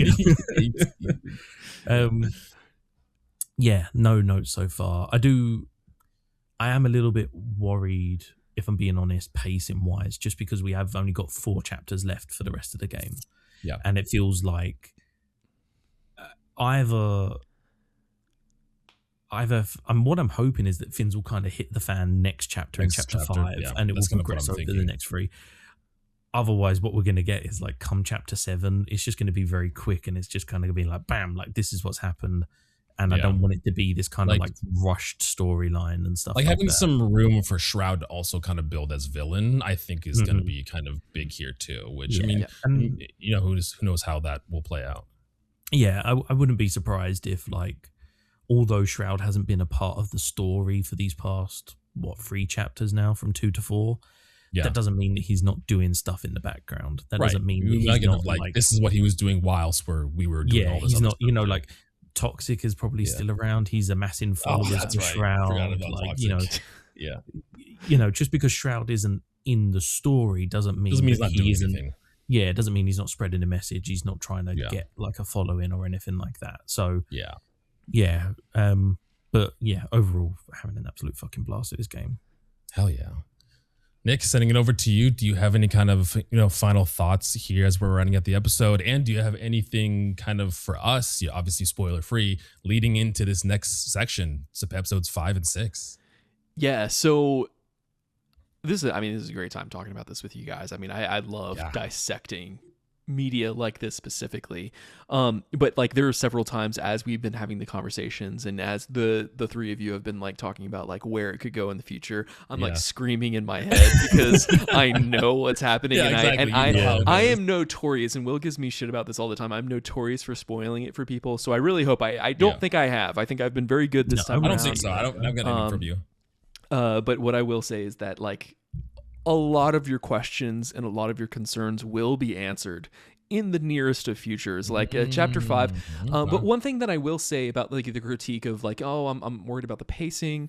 The playing this for the first time and being at this moment for the first time, I'm like, it's another one of those reasons why like I wish there were like 20 episodes of this game versus the 8 that there are.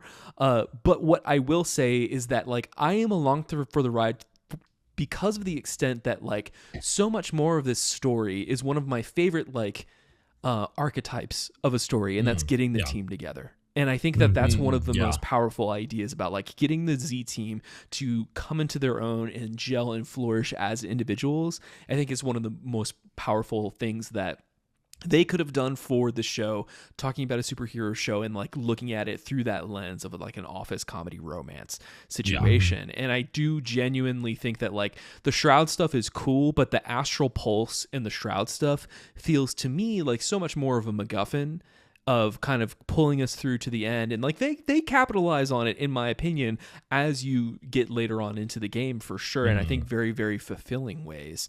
But what I will say is that like so much the things that are important for me here are the romance, like interpersonal dynamics, and like seeing how these characters really like play off of each other and interact with each other. And then it's also one of the things that are counted out is like the cutscenes are important, but there's like a lot of the stuff that happens in the dispatch modes and the calls of like what they do, and like there's a lot of metagaming that goes on, like the stuff where it was like one of the things like sometimes characters will go missing, or sometimes if you're above a certain stat you'll fail a mission automatically. That's something to keep in mind. So there are things that you can do to try and like be mindful of that as you go forward. But definitely like I love this game. I think it's just so well written, and you know, the Invisigal versus Blonde Blazer thing is just, it's great. No matter which way you go, you win. No matter which way you go, regardless. You know, I'm very curious, Ben, if Ellie is gonna have to, you know, if she's manipulating the stacks any further one way or the other, how you're gonna choose to go. Jared? Are you playing this with your wife as well? No, I'm just playing it by myself. Yeah. Okay. Yeah. This is a great game. I think I talked about it in the first episode too, of already feeling like this is a great game to play with people. Like, it's the best 100%. Like co-op of like playing. It's like those decision-based games playing together with a partner or with a group of friends, and just kind of like bouncing ideas off of like decisions and everything. I think it works great for that. Yeah. No, it's so good. But yeah, no, this game is great. It's excellently written, and genuinely, if you enjoy these narrative story decision-based games, like I think this is a must play. And I think people need to jump in and play along with us. Hey, absolutely. Well, it gets me more and more like realizing that, like, I mean, I heard the conversation around it, so I clearly was like understanding that like people like this, but like this being in like Game of the Year talk and stuff like that, I'm seeing that now while playing. Yes. I'm like, oh yeah, I even halfway through at this point, I was like, I see it. I completely understand how this game was or could have been Game of the Year last year, just because it's incredible. It's so good. Yeah, and it's also like, this game is really interesting too because we're playing it after the fact. Right. When I was listening to reviews for the game when it first came out, there was a lot of conversations amongst the people who were like, I don't know if the humor works for me or not, or like, I don't know if I like some of the jokes, blah, blah, blah, blah. Like, it's not landing for me the way that I really wanted it to land. And a lot of that is personal taste, profile, whatever you know, whatever you want. But it does kind of bring into question, like, does for games like this, does the episodic release format truly work? Because I, during my first playthrough, played this in like 2 sittings over the course of like 8 hours. Like we talked about that last time too. This game. Yeah.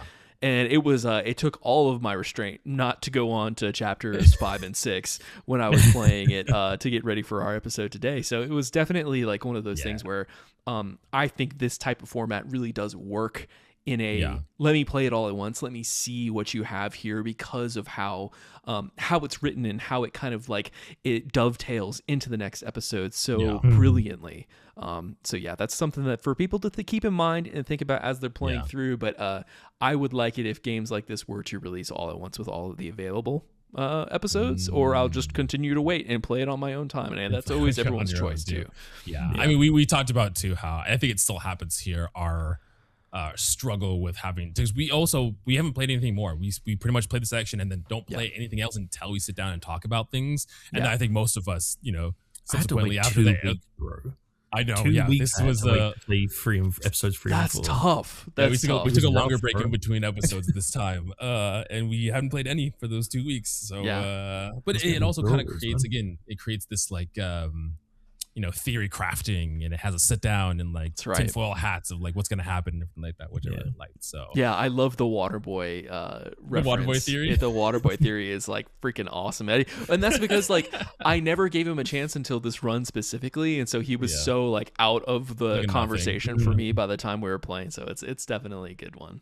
That's like fun. That is awesome. Well, everybody, that is all for this episode of Dispatch. Nick, thanks so much for coming on and talking this game with me, and I really appreciate it. Thank you for having me. I'm always happy to jump on here. This has been incredible. I think the series is going to do great. So thanks again.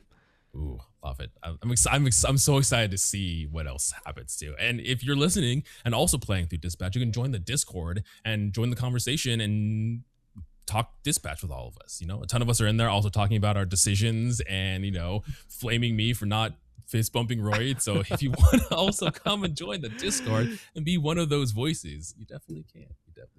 Do it. Well, Nick, one more time before we get out of here, let the people know where they can find you and Friday Night Gamecast. Yeah, so if you want to check out our podcast, again, we do a lot of reviews for video games, and we just we're two guys that just love talking games, and you can find us on all podcasting platforms, whether it's Spotify, Apple Podcast. Apparently, it's come to my attention that Pod Addict is our third most used thing, and I'm just like I'm such an idiot that I've never realized that this was a thing that people use. But shout out to the Pod Addicts users. But you can find us pretty much on any podcatcher. We're not on YouTube, unfortunately, but we're a huge Spotify audience too. So give us a listen. We're just Friday Night Gamecast anywhere you can get it. Yeah, if you're looking for a podcast with a pulse and like the new games coming out, could not recommend Friday Night Gamecast more, because anytime there's like a new thing where I'm just like, I can't buy this new game again, I always check out your guys' episode, because I was like, I can't buy this new game. I'll just listen to the boys talk about it. I'll live vicariously through you guys. Dude, thank you so much, because like I have such a problem. Like, I don't want to do all of these new games either, but it is a psychological reflex at this point. So definitely check us out for that. Well, especially 2026, there's already a bunch of bangers coming out. So I'm curious which you guys decide to actually do full episodes on, and it's going to be interesting. I want to get you on to do Crimson Desert with Will, because he's all in on that game. Don't say that, because I don't want to buy it. I want to do it to you. So anyway. It looks so good. Well, anyways, next week we are actually going to be talking about Game Boy Advance games, talking about some of the best Game Boy Advance games to play in 2026. I think this is the 20th anniversary of the Game Boy Advance, which is kind of great. Oh, 25th. The 25th anniversary of the Game Boy Advance, which is insane. So we're going to talk about some Game Boy games that we think still hold up in 2026, which is going to be fun. I've been playing some. The PSP, if you have one, is a great way to mod it and play Game Boy Advance games on like kind of small handheld format. Game Boy Advance games are perfect on this little thing, and it kind of makes me miss back in the day when we had like dedicated small handhelds, because I got the Switch 2 and it's great, but it's a beefy boy. It's not going to fit in my pocket, That's right. So I hope you, no matter what you do on this episode, I hope you talk about Fire Emblem Sacred Stones. I hope that's brought up at some point. Okay. Or I might have to end it all. Who knows? And if you're looking for the next episode of Dispatch, that's going to come out on April 7th. CG Danny B from the Play Log podcast, also Twitch streamer, TTRPG lover, is going to be joining us for that, the penultimate episode of Dispatch, which is going to be a good time. But until then, everybody, thanks for listening. Thanks for supporting the show, and we'll see you next week. Peace out, everybody. See ya.